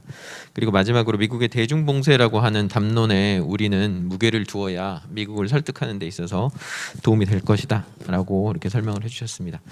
예, 이제 저희 네 분 발표자의 발표는 끝났고요. 아까 제가 이 세션을 시작하면서 말씀을 드렸는데 온라인에서 이 세션을 듣고 계신 분들은 QR코드를 찍으시면 질문을 하실 수가 있습니다. 그래서 질문을 거기서 해주셔도 좋고요. 또 오프라인에서 듣고 계신 분들도 지금 앞에 발표자분들에 대한 질문들이 있으시면 적어 놓으셨다가 좀 이따가 질의응답 시간에 같이 나누셨으면 좋겠습니다. 예, 첫 번째 이 발표에 대한 토론을 해주실 분은 서울대학교 남기정 교수님입니다. 제목은 베트남 모델의 북한 적용을 위한 일본의 역할이라고 하는 제목으로 토론해 주시겠습니다. 네, 감사합니다. 매우 중요한 회의에 중요한 그 역할을 부여해 주셔서 감사합니다. 저는 일본 연구자, 일본을 보면서 국제정치, 동아시아 국제정치를 바라보는 연구자로서 오늘 역할을 부여받은 것 같습니다. 그 역할을 좀 충실히 해보려고 하고요. 일단 오늘 그 네 분 발제 굉장히 인상 깊게 재밌게 잘 들었습니다. 새로운 어떤 지정학적 상상력이라고 하는 거를 이 추동해 주시는 그런 발제들이었다고 생각이 되고요. 많이 배웠습니다. 네 분의 이 발제가 조금씩 강조점은 다릅니다만 제가 이 받아들이기에는 미중 전략 경쟁 속에 새로운 전략적인 균형을 창출하는 것을 목표로 하는 한국의 외교 구상 이런 거를 좀 주장하시고 계시는 것 같습니다. 그런데 다분히 뭐 새로운 상상력이라고 말씀을 하시는 그 배경에는 상당한 정도로 급변하는 것을 시나리오로 상정하고 있는 것이 아닐까 하는 생각이 듭니다. 물론 그런 거를 대비하고 준비하는 것은 굉장히 필요하고 어떠한 그 국제 정치도 냉전의 붕괴나 아니면은 1970년대 미중 화해나 이런 것들을 미리 예상하고 준비했던 것은 없었기 때문에 분명히 그런 거를 준비하고 예상하고 대비하는 것은 매우 중요하다고 생각됩니다만 뭐 물론 다들 고민을 하고 계셨겠지만 어느 정도의 그 현실성이 있는가라고 하는 거는 조금 다시 한번 생각해 볼 필요가 있겠고 혹시라도 그렇지 않을 경우에 그렇다고 한다면은 이 북한의 정상 국가화라든지 북한을 이 국제사회에 끌어들여서 특히 이제 한국과 이 교류 협력을 원활하게 할 수 있는 그러한 영역으로 끌어내리기 위해서는 우리가 어떤 고민을 해야 되는가라고 하는 것도 조금 더 고민이 돼야 되지 않을까 하는 생각이 들어서 그 점에서 토론을 하도록 하겠습니다. 근데 물론 이제 그 과정에서 이 급변하는 지금 물론 말씀하신 그 시나리오를 상정하더라도 아니면은 조금 더 점진적인 변화 속에서 북한의 변화를 유도하는 것이라 하더라도 제가 보기에는 일본의 역할은 굉장히 중요하다라고 하는 것을 좀 강조를 드리고 싶고요. 그런 점에서 오늘 굉장히 기회를 주셔서 감사드리고 그간의 한국의 이 구상 전략 구상 속에서 일본 요인이 굉장히 간과되었던 것들이 좀 있어서 그게 아쉬운 점이 있다. 다만 역사적으로 봤을 때 과거에 김대중 정부 시기에는 조금 일본에 대한 고민들이 있었고 그게 이 북한 문제를 풀어가는 데도 굉장히 큰 도움이 되었었다라고 하는 것을 좀 처음에 좀 지적을 해드리고 말씀을 드리고자 합니다. 발제 토론에서 가져온 것들은 있습니다만 조금 나중에 그거는 뭐 필요하면은 보여드리면서 말씀드리기로 하고요. 우선 먼저 좀 말씀드리고 싶은 거는 좀 의문이 드는 것은 미중 전략 경쟁 속에서 새로운 전략적 균형이 창출되었다고 해요. 합시다. 그런데 그럴 경우에 그것은 미중 전략 경쟁이라고 하는 것이 완화되는 방향이냐 하면 결코 그렇지 않을 것 같다라는 생각이 들거든요. 미중 전략 경쟁은 계속 지속이 되는 거고 그 안에서 대응을 하기 위해서 이러한 상상을 하신 것 같은데 어떤 의미에서는 그건 격화되는 것일 수 있고 그것은 중국에 대한 포위망의 완성일 수도 있습니다. 그런데 과연 그렇다고 한다면 지금도 북한은 중국에 대한 위협을 느끼고 있고 중국은 북한이 떨어지는 것에 대한 우려를 하고 있는데 과연 그런 선택을 합리적으로 하게 될까라고 하는 생각이 좀 듭니다. 여전히. 북한으로 봐가지고는 미국도 적이지만은 붙어있는 중국은 더 큰 위협일 텐데 그래서 아마 그동안에도 과거에 트럼프와의 그 협상을 진행하면서도 계속 뒤쪽을 단속하기 위해서 중국과 계속 만나서 관리를 해왔던 것이 아닌가. 그래서 중국 포위망이라고 하는 걸 전제로 해서 미국과의 관계를 개선한다. 일본과의 관계도 개선해본다. 이게 과연 북한의 입장에서 합리적인 선택지로 가능할까라고 하는 의문이 역시 좀 듭니다.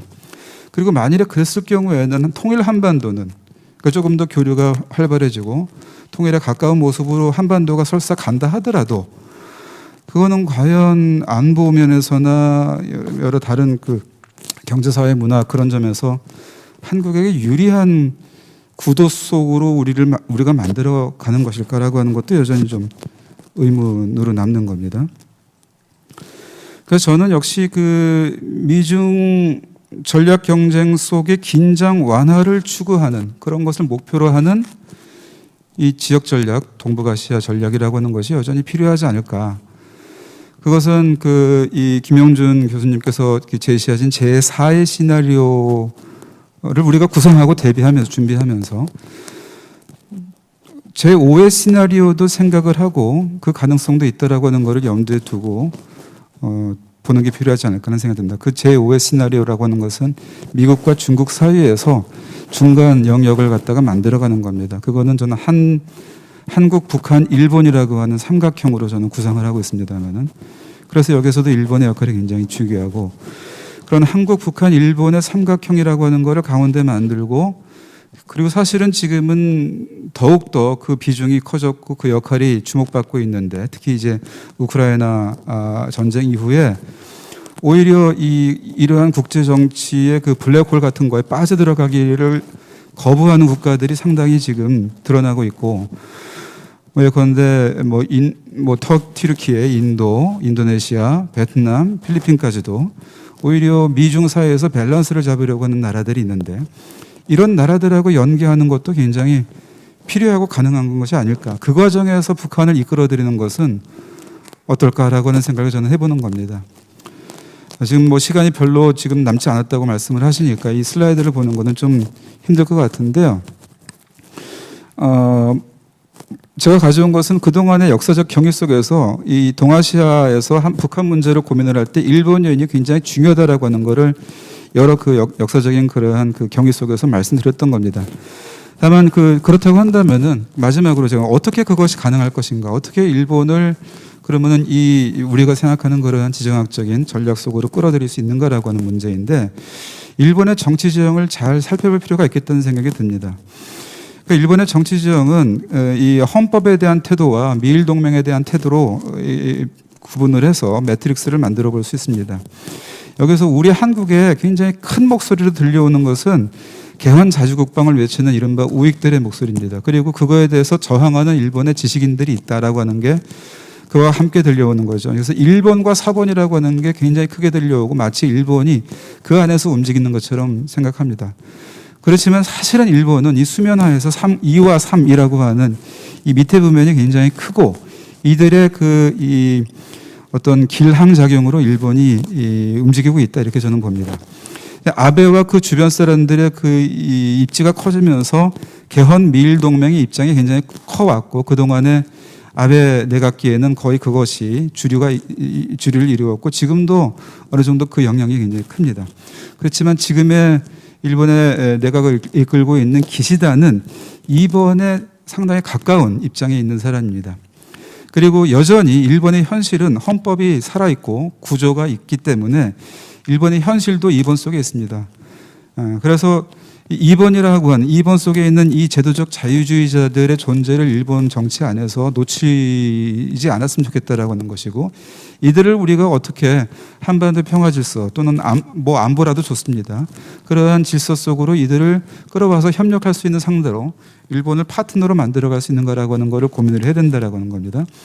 그런데 이게 또 다른 정치 지형, 위안부 문제는 역사 문제로 가게 되면은 우리가 이 제도적 자유주의자나 정치적 현실주의자의 구별을 하지 않고 이들을 모두를 적으로 돌리는 그러한 대일 외교를 그동안에 전개해왔던 것이 좀 있습니다. 그래서 이러한 상황에서 이 둘을 구분할 줄 알아야 된다라는 것이고, 어쩌면 오늘 네 분께서 말씀하시는 것은 일본의 정치적 현실주의자들과 함께하는 것이 이 구상 속에서는 어울리는 구상 같습니다. 그렇지만 이들과 함께 했을 경우에는 한미일 동맹이라고 하는 걸로 우리가 너무나 급격하게 끌려 들어가는 그러한 것을 우리가 어느 정도는 계산을 해야 될 것이고, 그럴 경우에 과연 네 분이 상정하시고 있는 그러한 구상들이 과연 목적 합리적인 그러한 구상일 것인가. 그 과정은 모르겠습니다. 목적적으로 그것이 우리의 목적을 달성할 수 있는 그러한 구성일 수 있을까라고 하는 것을 조금 생각해 봤으면 좋겠다. 그래서 일본의 경우에는 이번을 좀 상대로 해볼 필요가 있고, 미중 사이에서 균형을 잡는 그러한 구상도 한번 해보면 좋겠다. 그게 기시다가 이끌어가는 그런 일본이라고 한다면은 불가능하지 않다. 중국과의 관계도 이 기시다 같은 경우는 상당히 고민하고 있다라고 하는 걸 좀 말씀드리면서 토론을 마치겠습니다. 감사합니다. 예, 남기정 교수님께서 굉장히 중요한 질문을 던져주셨습니다. 이 전체 토론을 꿰고 있는 질문은 과연 중국 포위망을 전제로 한 현재 남북미 동맹론이 남북 협력이나 한반도 평화에 유리한 구도인가? 라고 하는 질문을 주셨어요. 그래서 오히려 긴장을 유발시키거나 격화시키는 것은 아닌가라고 말씀해 주셨고요. 그리고 제4가 있다면 제5의 시나리오도 한번 고민을 해서 미중 간의 균형을 맞출 수 있는 남북일 플러스 뭐 튀르키예 같은 중간에 껴있는 국가들과의 연대체들도 한번 고민해 볼 수 있다. 그리고 마지막으로 현재 일본의 정치 지형 중에서 개헌과 미일 동맹의 세력들이 사실은 한국에 가장 크게 비치는 정치 세력들인데, 호응과 미일 동맹을 주장하고 있는 기시다와 같은 온건한 세력들도 있고, 그들과 함께 이야기를 한다면 제5의 시나리오도 한번 생각해 봄직하다라고 말씀을 주셨습니다. 그리고 마지막으로 이제 토론을 하시게 될 평화재단의 이철 선임 연구위원님께서는 북한의 입장에서 과연 그렇다라면, 지금 앞쪽에 이제 발표자분들과 토론자분들이 다 한 번씩 질문을 하셨는데 북한은 이것을 어떻게 받아들일 것인가, 과연 호응할 것인가, 이런 건데요. 북한이 과연 새로운 동북아 질서 수립에 동참할까라고 하는 주제로 토론해 주시겠습니다. 안녕하세요. 앞서 그 발제하신 분들과 토론해서 그 좋은 아이디어와 그 담론에 대해서 말씀해 주셨는데 아주 감사히 잘 들었고요. 오늘 말씀해 주신 그 좋은 아이디어와 담론이 앞으로 오늘 포럼을 계기로 해서 좀 노력으로 좀 발현됐으면 좋겠다 하는 이런 생각을 좀 해봤습니다. 그렇게 하고 오늘 발제에 좀 이어서 좀 보충 토론 형식으로 북한이 과연 새로운 동북아 질서 수립에 동참할까, 이런 데 대해서 두 개의 카테고리로 한번 좀 준비해 봤는데요. 하나는 김정은 위원장이 과연 왜 북미 회담에 나섰겠는가, 이런 문제를 한번 좀 말씀드리고 싶고요. 두 번째는 북한의 변화를 위한 전략적 제안은 어떤 것이 있을까, 이런 걸 좀 생각해 본 데 대해서 좀 소개드리고 싶고, 마지막에 결론을 좀 말씀드리려고 합니다. 먼저 그럼 과연 김정은 위원장이 왜 지난 시기 북미 회담에 나섰었나? 지금은 뭐 북미 회담은커녕 남북 정상회담이든 그 어떤 남북 간의 그 교류 접촉에도 응하지 않고 있는데요. 지난 시기에 대해서 간단히 좀 한번 살펴보자고 합니다. 김정은 위원장은 뭐 아시다시피 등장 이후부터 추진한 것이 개혁 정책을 아주 파격적으로 많이 했습니다. 뭐 아시는 것처럼 공장 기업소들의 자율성을 부여하고 사회주의 기업 책임관리제라는 이런 정책과 그것을 현실화했고요. 농업 부분에서 분조관리제, 포전 담당제, 그다음에 이러한 것들을 묶어서 경제법규들을 이미 다 제정했죠. 그다음에 그 김정은 위원장이 등장 이후에 북한에서 나타나는 걸 수학 부분에 투영해서 한번 말씀드리면요. 김정은 시기에 와서 제 아버지였던 김정일 시대보다 더 많은 수학 논문들이 많이 나왔습니다. 국제학술지로. 그래서 2004년부터 지금까지만 나온 것도 거의 200편 남아가 나왔고요. 그 대다수가 김정은 시대에 다 발표됐습니다. 그 다음에 지난 시기에는 그 다른 나라들의 학술 발표에 동참하는 형식이었다면 이제는 공조하고 단독 저자로 많이 발표하고 있는 것이죠. 그럼 과연 왜 김정은 시대에 와서 이런 수학 논문들이 많이 생산되는가 하는 데 대해서 우리도 한번 생각해 볼 필요가 있다는 겁니다. 과연 이 사람이 뭘 생각하기 때문에 국내에서 과학기술 발전을 이렇게 많이 드라이브를 거는가, 이런 문제가 있고요. 그렇다면 우리가 개혁 개방을 한다 할 때 개혁 개방의 필수 조건에 대해서 한번 가정해 볼 수 있습니다. 북한 입장에서 개혁은 국내에서 할 수 있는 문제인데 개방이라는 건 문을 열어야 된다는 소리고요. 문을 연다고 할 때 북한 입장에는 문 앞에 강적이 마주서 있는 격입니다. 그럼 이 강적하고 싸울 것인가 아니면 친구가 될 것인가, 두 길 중 하나를 선택해야 되는 거고요. 그럼 이런 질문을 볼 때 지난 하노이 회담까지, 싱가포르 하노이 회담까지 간 것은 두 번째 후자를 선택했다고 볼 수 있는 거죠. 그럼 다른 측면에서요, 김정은이라는 사람은 도대체 어떤 사람인가, 이런 문제가 있는데요. 북한은 일반적으로 사람에 대해서 평가할 때 세계관이 사람을 결정한다고 합니다. 말하자면 세계관을 어떤 세계관을 가진가에 따라서 그 사람의 일생에 어떤 로종을 밟으면서 성장하고 무엇을 할지를 알 수 있다 이렇게 말하는데, 이러한 세계관은 대체적으로 대학 시기까지 기본적으로 형성되고요. 대학 이후에는 조금씩 수정 보충될 따름이다 이렇게 말합니다. 그렇다면 김정은은 어떤 사람입니까? 제 형 동생하고 같이 소유럽에서 유학 공부하면서 거기서 성장하면서 세계관이 형성된 사람이다 이렇게 볼 수 있는 거죠. 이런 서구에서 성장하면서 형성된 세계관이 그 사람의 관광정책 뭐 이런 여러 가지 경제개혁 조치 이런 데 저는 투영됐다고 보고 있습니다. 2000년 8월에 유학 중인 김정은이 들어와서 그 현지 시찰한 제 아버지를 따라다니면서 열차에서 김정일의 일본 음식 요리사였던 후지모토 겐지와 나눈 대화들이 있습니다. 그 대화들 중에는 어떤 대화가 있냐?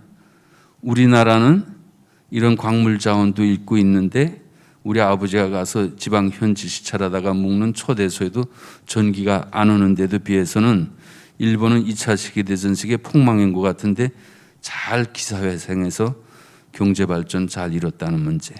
그다음에 중국은 13억의 인구가 있음에도 불구하고 경제, 관광, 무역, 서비스 이런 것들을 잘해서 잘 그 발전하고 있으면서도 치안 문제까지도 잘하고 있다고 하면서 대체로 중국과 일본을 비롯한 발전된 나라, 부강한 나라들을 부러워하는 이런 뉘앙스의 대화들을 이 시기에 많이 나눴습니다. 말하자면 어려서부터 잘 사는 나라에 대한 꿈이 있었다 이런 걸 보여주는 대목인 거죠.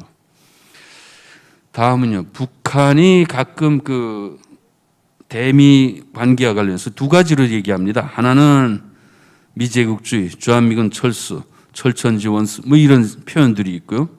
그렇다면 이것이 과연 북한의 진석인가 하는 문제가 또 있는 거고요. 다른 측면에서는 북한의 지도자들이 대미 회담이나 이런 데 나가서 국제사회에 가서 말하는 다른 표현들이 있는 거죠. 실례로 1992년 김영순 당시 통전비서가 미 국무부 차관과의 면담에서 미군의 한반도 주둔을 반대하지 않는다고 언급한 문제, 2001년 당시 국방위원회 제1부위원장이었고 군 총참모장이었던 조명록 차수가 김정일의 그 특사로서 대미 특사로 미국에 가서 그때도 같은 입장을 다시 했습니다. 그 외에도 여러 북한 지도부에서 주한미군과 관련해서 공식적으로 발표하는 소리하고는 다른 소리들이 있는데, 그럼 이 두 가지 중에 어느 것이 북한의 진석인가 하는 문제가 있는 거죠. 다음은요. 우리 하노이 회담에서 김정은과 트럼프 사이에 독담이 있었습니다. 2019년 2월 27일 하노이 회담 하루 앞에 그때 저 소피텔 레전드 메트로폴 호텔 정원에서 4분간의 산책이 있었는데요. 여기서 산책에서 아주 재미난 대화가 오고 갑니다. 당시나 지금이나 이때 이 대화에 대해서 누구도 사실 깊이 들여다보지 않고 있는데 여기서 간단히 소개할게요. 이때 트럼프 대통령이 김정은 위원장에게 이렇게 말합니다. 당신 이번 회담이 성공할 것 같은가 하고 아주 지나가는 소리로 넌지시 자연스럽게 건네요. 여기에 대해서 김정은 위원장은 성공을 확신한다고 자신 있게 답변합니다. 그럼 그 사람이 뭘 가지고 자신 있게 답변했는지에 대해서 이제 한번 살펴보도록 하겠습니다. 기본 회담이 다음 날 2월 28일 하노이에서 진행되는데요. 여기서 김정은 위원장은 북한의 영변 핵시설을 폐기하고 북미 전문가들이 공동 검증하는 문제를 제안했습니다. 여기에 대한 대가로서 2016년부터 17년 사이 발효됐던 4개의 중요한 대북 제재 중에서 단 민간 경제와 주민 생활에 영향을 주는 이 제재만 해소해 줄 것을 제안했던 거죠. 실현되지 않았습니다. 그때 당시 언론에서는 북한이 다 노후화되고 쓸모없는 핵시설을 내놨다. 북한이 국제사를 기만하려 했다고 했는데요. 사실 북한이 개발한 그리고 생산 배치한 핵무기들은 다 저 용변에서 기본 핵 물질들이 생산된 겁니다. 용변 외에 다른 데가 없어요. 용변 다음에 있다면 평산청에 우라늄 강산이 있고요. 그때 당시 하노이 회담에서 제기됐던 강선지구에 무슨 핵시설이 있다는데 그건 아직까지도 있는지 없는지 밝혀진 바가 없습니다. 다음에 한번 보시죠. 이거에 대해서 미국의 전문가들이 뭐라고 했는가. 3월 11일 같은 해 3월 11일 당시 대북 특별대표였던 비건은 카네기 국제기금 주최 컨퍼런스에서 용변은 북한의 핵연료 사이클 및 핵무기 개발과 관련된 종합적 산업 단지라고 했습니다. 말하자면 가장 핵심적인 단지라는 걸 인정. 같은 날 크리스토퍼 힐 전 국무부 동아태 차관보 육자회담 때 미국 측 수석 대표였습니다. 이 사람은 뭐라고 했냐면 트럼프 대통령은 북한에 내민 저 용변 핵시설 제안을 받아들여야 한다고 했어요. 왜? 본인이 육자회담 때 북한에 제기한 것이 국제 사찰을 받으라고 했는데 북한이 끝내 안 받았어요. 그런데 김정은이 제 입으로 미국과 북한의 과학자들의 공동 검증을 하자고 제 입으로 먼저 제기했던 거죠. 당시 미국은 국제사회를 대표해서 북미회담에 나선 사람들입니다. 결국은 국제사회 사찰을 바꿨다고 했 소리죠. 그걸 받으라 이렇게 말하는 겁니다. 그럼 우리 북한의 변화를 위한 전략적 제안에 대해서 좀 개인적으로 생각해 본 점을 좀 말씀드리겠는데, 그럼 현 상황과 정세에 대해서 좀 말씀드리죠. 지금 글로벌 정세가 어떤가? 트럼프 시기에 미중 갈등이 시작됐습니다. 다 아시죠? 지적재산권, 무역, 그다음에 남중국의 문제. 이것이 바이든 정권에 들어와서는 영토 문제로 지금 넘어갑니다. 홍콩, 대만, 신장 위로구 문제. 이와 관련해서 중국은 핵심 이익을 다치지 말라고 갈등 정도가 아니라 전쟁도 불사하겠다고 나오고 있는 거고요. 그런 것은 이번에 우리 언론 뉴스를 알지만 미 하원 의장의 대만 방문과 관련해서 크게 거절됐던 건 다 아시는 거죠. 한편 올해 2월 24일 우크라이나에서는 러시아에 의한 침공으로 시작해서 지금 우크라이나 전쟁이 시작돼서 한창 진행 중이고요. 앞으로도 언제 끝날지 모르는 장기전 양상을 띠고 있고요. 더욱 심각한 건 여기서 핵탄두가 사용될 가능성이 아주 높다는 것이 현 정세입니다. 동북아시아는 어떻습니까? 동북아시아. 지난 시기 3년 동안 북한은 모라토리움을 유지해왔는데 이걸 지금 깨고 본격적인 미사일 등 각종 시험 발사 진행을 지금 하기 시작했죠. 우크라이나 전쟁을 주시하는 중국은 어떨 것 같습니까? 우크라이나 전쟁을 보면서 저는 중국은 반드시 대만 문제를 깊이 생각할 것이다. 우크라이나에 대한 미군의 개입이 어느 정도 될 것인가, 그 방식, 규모 이것들을 다 보고 대만 문제를 군사적으로 결심할 때 가상해 보겠죠.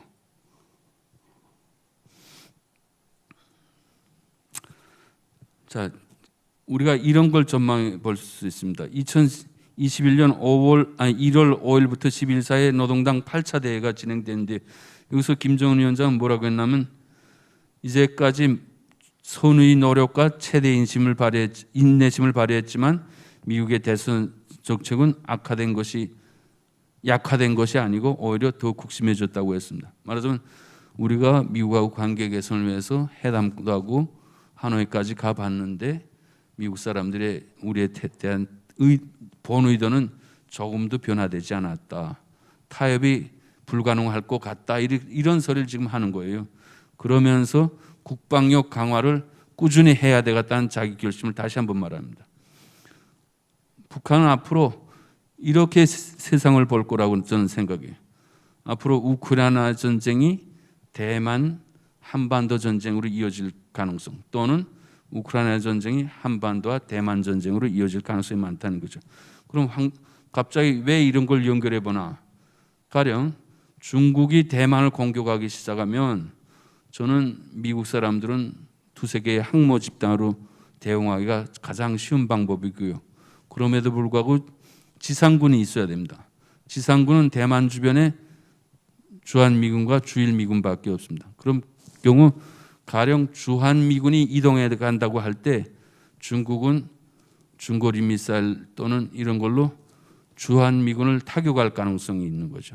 그렇다면 즉시 한반도는 전쟁으로 진입할 가능성이 대단히 높습니다. 이런 경우들이 이번 펠로시 의장이 왔을 때도 많이 상정됐는데요. 이런 가능성이 지금 계속 한반도와 동북아에서 계속 이런 정세가 배회되고 있는 거죠.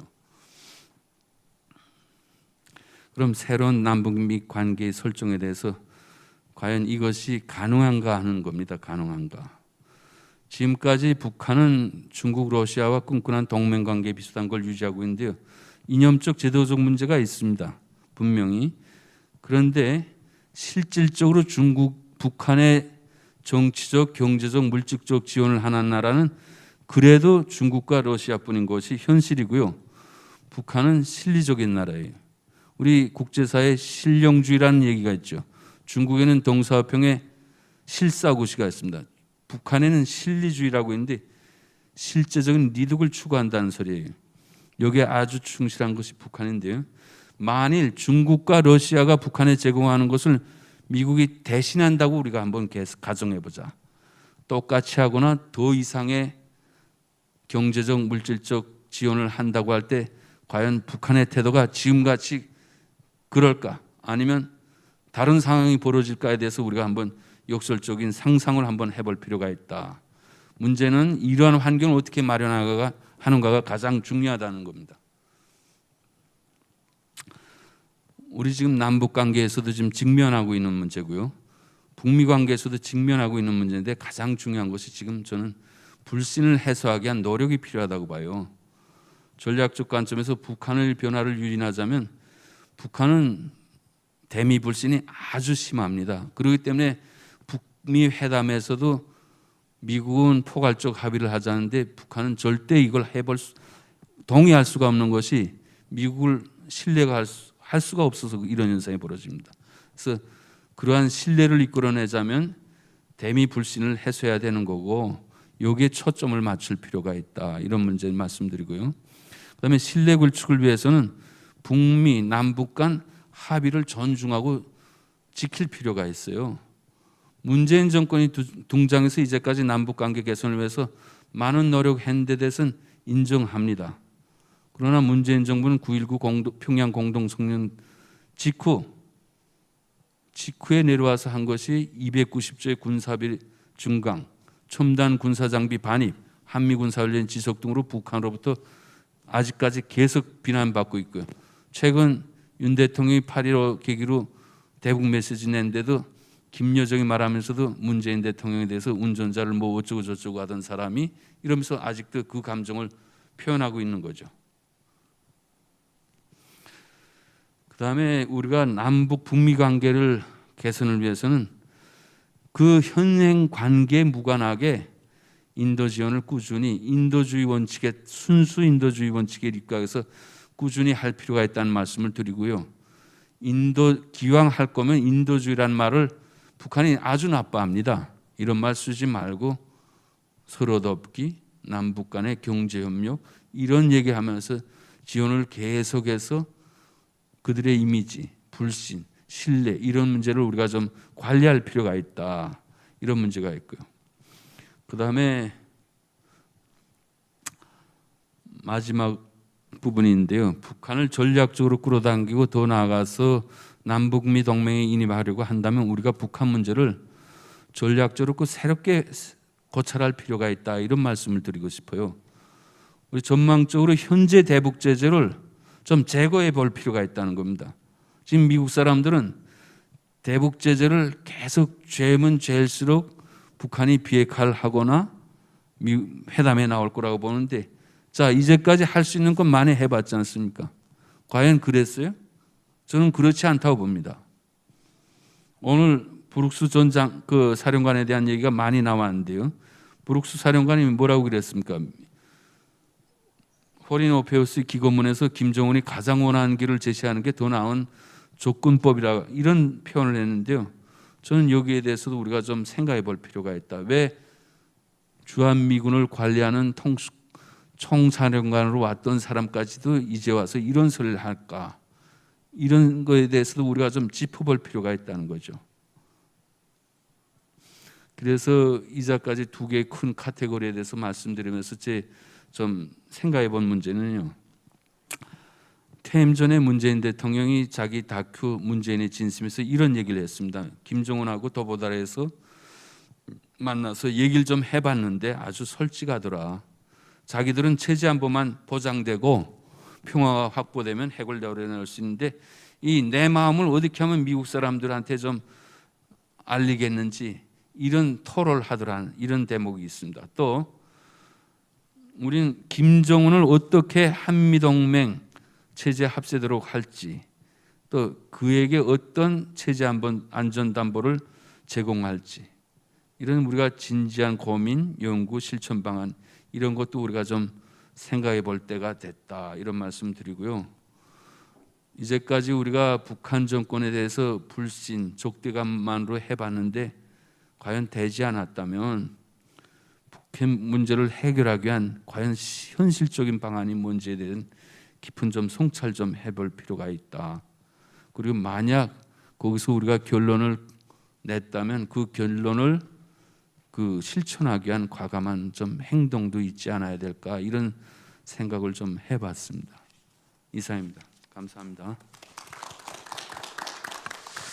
예, 저희가 시간이 한 10분 정도 초과됐는데 중간에 갭이 제가 알기로 한 40분 정도인 걸로 알고 있습니다. 다음 세션으로 넘어가기 전에. 그래서 바쁘신 분들은 자리를 먼저 뜨셔도 되고요. 그리고 질의응답 세션을 어차피 시간이 한 30분 정도 남았기 때문에 조금 여유 있게 하겠습니다.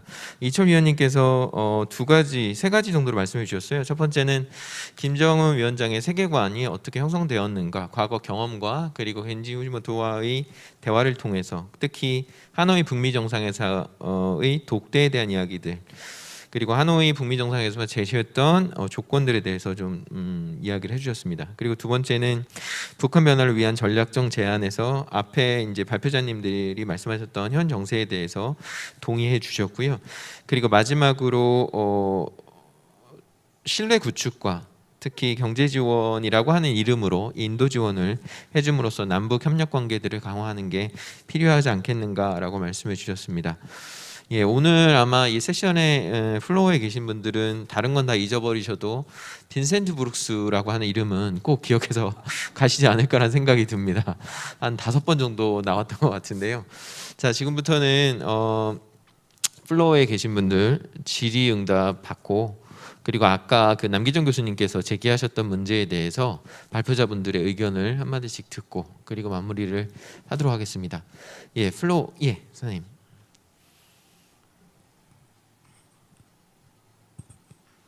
예, 북한대학원대학교 석사과정의 김장한이라고 합니다. 제가 오늘 회사에서 오후 반차를 쓰고 나왔는데 아주 잘한 판단이라고 생각이 듭니다. 아주 너무나 좋은 말씀 잘 들었습니다. 제 질문은 중국은 뜨는 해고 미국은 지는 해라고 그러는데 우리가 북한을 그쪽으로 끌어들이는 것보다는 우리가 북한 쪽으로 가면 어떨까? 그런 생각을 장기적으로 봤을 때 언젠가는 역전이 된다고 합니다. 미래학자들이나 많은 사람들이. 그러면 장기적으로 봤을 때 왜 미국에 붙나? 우리 남한이 중국에 붙으면 안 되나? 이런 생각을 한번 해봤습니다. 예. 코멘트이시면서 질문이신가요? 아니면 누구한테 그 답을 혹시 듣고 싶으신 분 계시나요? 답을 해주실 수 있으신 분 아무나 좀 해주셨으면 좋겠습니다. 아무나요? 예. 자, 누가 이 부분에 대해서 추가 다 받고 한꺼번에 할까요? 예, 그러면 다른 질문 있으신 분 질문 주십시오. 예, 예, 전 장군님, 예, 마이크 좀 주십시오.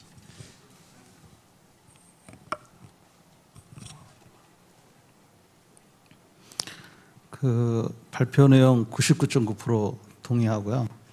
상당히 그 길밖에 없다고 생각합니다. 그 한 가지 제가 못 들었는지 모르겠는데 우리 남한의 안전 보장은 어떻게 보장할 겁니까? 주한미군을 여기에 영원히 붙잡아 둘 겁니까? 아니면 주한미군도 나가라고 그러고 지금 저분 말씀대로 중국한테 붙어서 맨날 그 감시나 당하고 사람이 죽으면 사형 제도를 해서 뒤통수에다가 총으로 쏴 죽이고 그다음에 말 안 들으면은 정신병원에 보내고 그런 사회 밑에 하고 같이 살 겁니까? 남한의 안전 보장을 어떻게 할 건가? 그거에 대해서 좀 의견 있으면 얘기해 주십시오.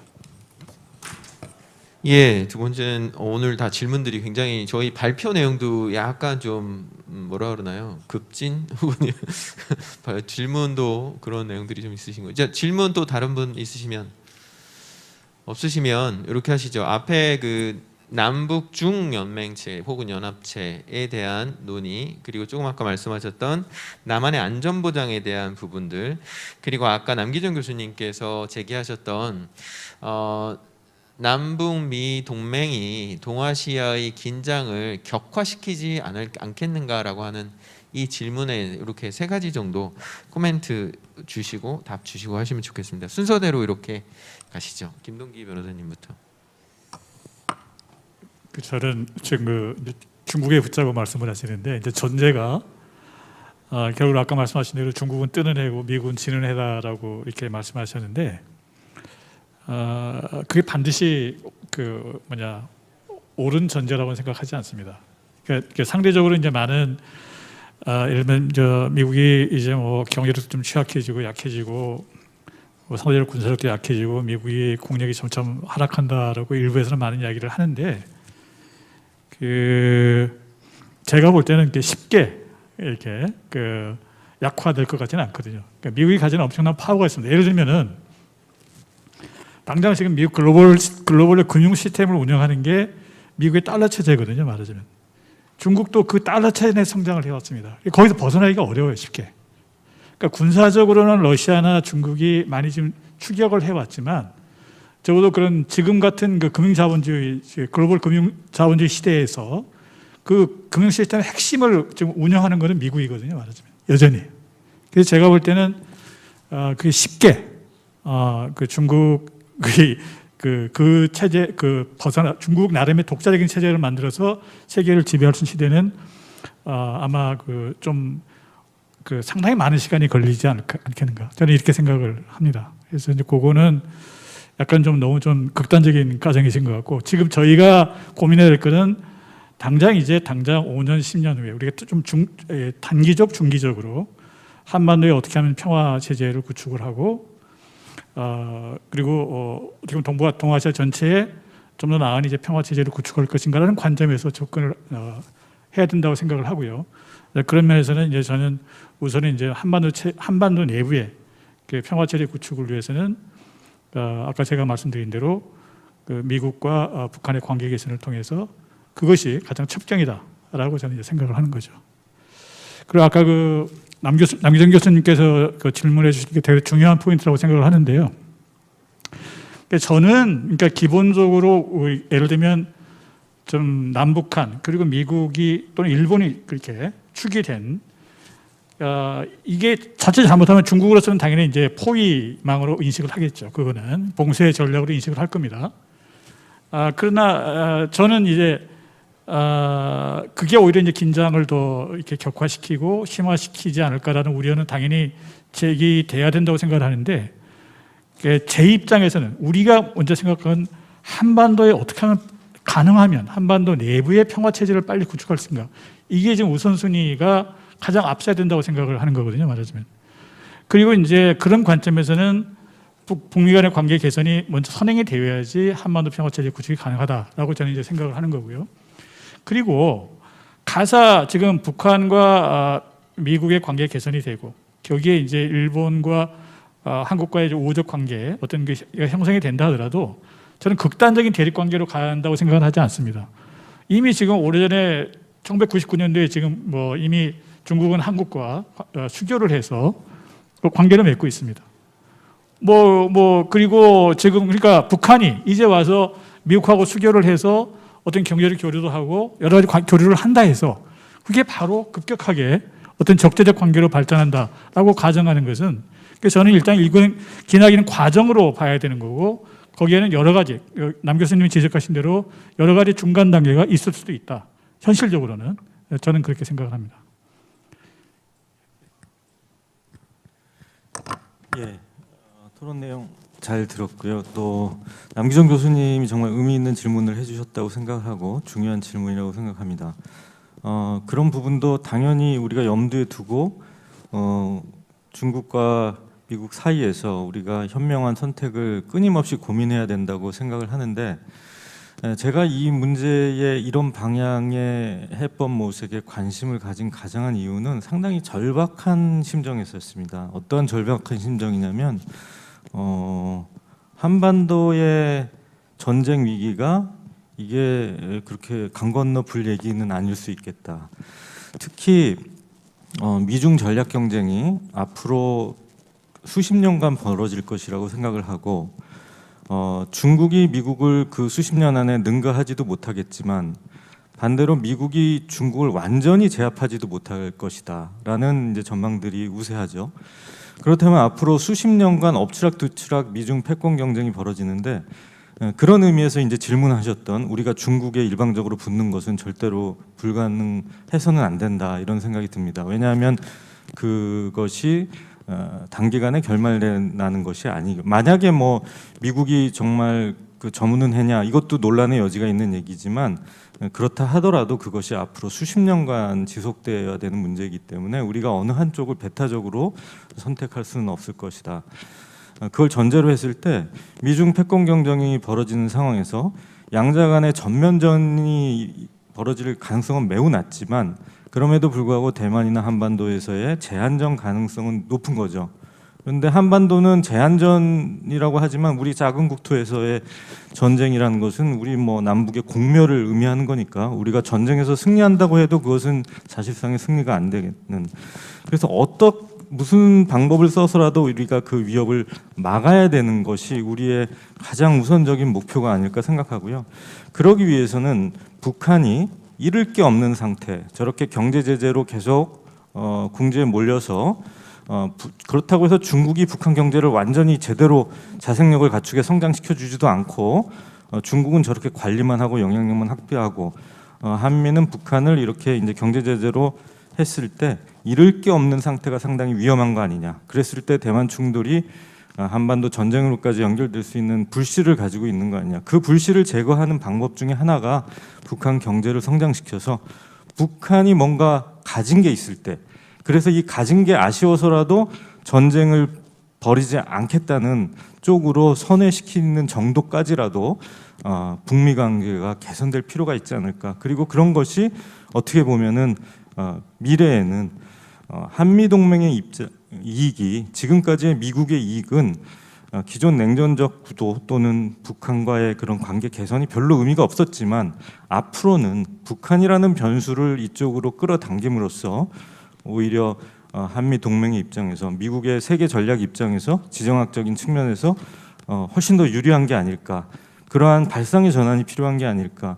이것이 마치 콜럼부스의 달걀같이 생각하고 나면은 너무도 모두가 동의할 수 있는 것인데, 아직 우리가 과감하게 그쪽으로 생각을 뻗어나가지 못한 것이 아닐까, 이런 기대를 해봅니다. 그래서 오늘의 이런 논의들이 우선 남북의 평화와 번영을 이루는데 기여를 하고, 그것을 통해서 우리 한반도 내에서의 평화가 구축된 다음에, 그 다음에 우리가 한반도가 중심이 돼서 대륙과 해양을 연결하는 교두보가 될 수 있지 않을까. 그렇다면 우선적으로 남북 관계를 개선하기 위한 그러한 현실주의적인, 평화주의자들한테만 의존하는 것이 아닌 현실주의적인 전략도 우리가 구상할 필요가 있지 않을까, 이런 생각을 해봤습니다. 예, 저도 시간이 지나서 잠깐만 말씀드리면, 그 남북중 관련한 거는 중장기적으로 미국의 가치가 쇠퇴하고 미국이 우리가 바라보는 자유민주주의 인권의 국가가 아닌 50년, 100년 후에 진짜 멸망해 가는 제국이라면, 그리고 중국이 지금의 공산당 독재가 아니라 그래도 더 나은 체제가 된다면 뭐 50년 후, 100년 후의 어젠다로서 생각해 볼 수는 있지만, 그렇다 할지라도 너무 가까운 나라가 그렇게 우리의 그 자주권을 보장한 전례는 지난 2000년 역사가 없다는 것을 봤을 때는 논문 주제로서는 괜찮으신 것 같아요. 선생님 박사과정 하실 때 그런 부분들이 굉장히 도발적인 주제는 될 수 있고요. 브루스 베넷 저랑 친한 랜드 연구소 학생이 지금 여자 공군 장교인데, 여군이에요. 미군 여군 코리안 아메리칸. 북한 핵이 중국이 얼마나 위협인가에 대해서 지금 박사 논문을 쓰고 있더라고요. 그런 부분들 자체는 담론 자체는 유의미하다고 봅니다. 근데 미국식 어떤 우리가 추구하는 자유민주주의 인권의 가치를 대체할 만큼의 어떤 중국이 자유주의 국가가 된다면 모를까. 현재로서는 저는 힘도 그렇지만 가치 문제 때문에 일단 적절한지는 모르겠고요. 근데 너무 좋은 어젠다는 던져주신 것 같습니다. 또 하나 이제 전인범 장관님 말씀하신 부분들은 저희도 사실은 뭐 제5의 안 남기정 교수님 말씀하신 남북 1 이런 것들 혹은 중립군 방안 뭐 얘기하신 분도 있고요. 문재인 정부 때는 문재인 선생님 얘기하신 신한반도 경제체제, 중국 러시아 철도 석유 끌어들여서 그렇죠. 북한을 에너지의 노예로 만드는 소위 말한 영구적인 평화 방안들을 우리가 고민했었는데 중로가 끼는 걸 미국이 찬성할 리가 없기 때문에 제가 보니까 헬싱키 프로세스 EU 모델은 당분간은 여기서는 적용이 불가능하기 때문에 남기정 교수님 말씀하신 제호의 안이 다른 또 남북일 간의 안이라고 한다면 저는 굉장히 그것도 동참하고 싶은 좋은 안인 것 같습니다. 근데 현재로서 이제 저희가 여러 가지 안들을 새로운 안으로 고민해 볼 때 지금 방안이 미중 전략 패권 경쟁이 당분간 30년, 50년간 지속될 때는 한번 회적지대, 북한이 중국하고 싸우자는 게 아니라 회적지대로 만드는 정도까지의 노력도 굉장히 의미 있다 이런 면 하나 말씀드리고 전 장군님 말씀하신 우리 안보 확보 방안은 저는 이스라엘식 핵무장 모델도 얘기를 하거든요. 핵이 근본적으로는 없어져야겠지만 케네스 왈츠가 얘기하는 일시적인 기간 내에 핵을 통한 균형으로 남북 간 혹은 동북아시아 체제에서 필요가 있다면 저희는 언더 더 서클에서 미국의 집권 세력하고 내부적으로 논의 자체는 해볼 필요가 있다. 특히 전술핵 차원 수준 정도는 우리가 해볼 필요가 있다고도 의제를 꺼내는데요. 이거는 뭐 공개적인 건 아니고 BT 체제를 우리가 수호하기 때문에. 근데 지금 우리가 봐야 되는 게 미국의 이제 정치 상황이죠. 트럼프 대통령이 2기의 집권에서 주한미군 지상군 철수하려고 했었다는 건 다 밝혀져 있잖아요. 트럼프 혹은 트럼프의 지지자가 폭스뉴스를 시청하는 미국인의 40%가 지금 점점 늘어나고 있습니다.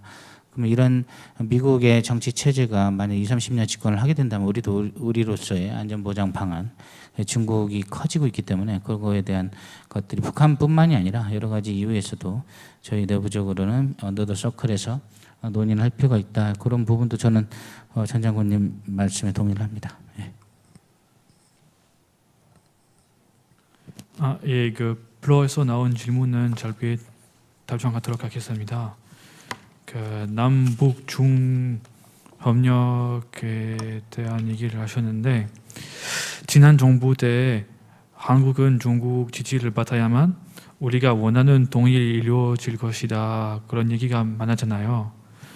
그런데 문제는 베이징 가서 이제 한국은 미국을 버리고 중국이랑 뭐 동맹을 할 것이다 하는 순간에 북한은 워싱턴 가서 우리 이제 그 남중 협력 너무 무서워서 이제 미국이랑 일본이랑 친구하고 싶다 할 거예요. 그래서 그 방향을 가서 그냥 동맹국만 바꾸고 그 남북 갈등 그 자체는 계속 길어질 것 같습니다. 예. 예, 시간이 많이 지나서 아마 다음 세션 준비를 여기 하셔야 될 것 같아서 마무리를 좀 짓도록 하겠습니다. 동북아 지정학과 한반도 대탕트 세션 두 번째 저희가 오늘 이야기를 했는데요. 처음에 말씀드린 것처럼 저희가 정답은 아닐지라도 해답 중에 하나가 될 수 있었으면 좋겠고요. 시작은 미약할지라도 끝은 창달이라는 성경 말씀과 마무리를 하겠습니다. 오늘 토론자분들, 발표자분들 굉장히 고생 많이 하셨고요. 그리고 플로어의 참여자분들과 온라인의 참여자분들께도 감사하다는 말씀 드립니다. 고생하셨습니다.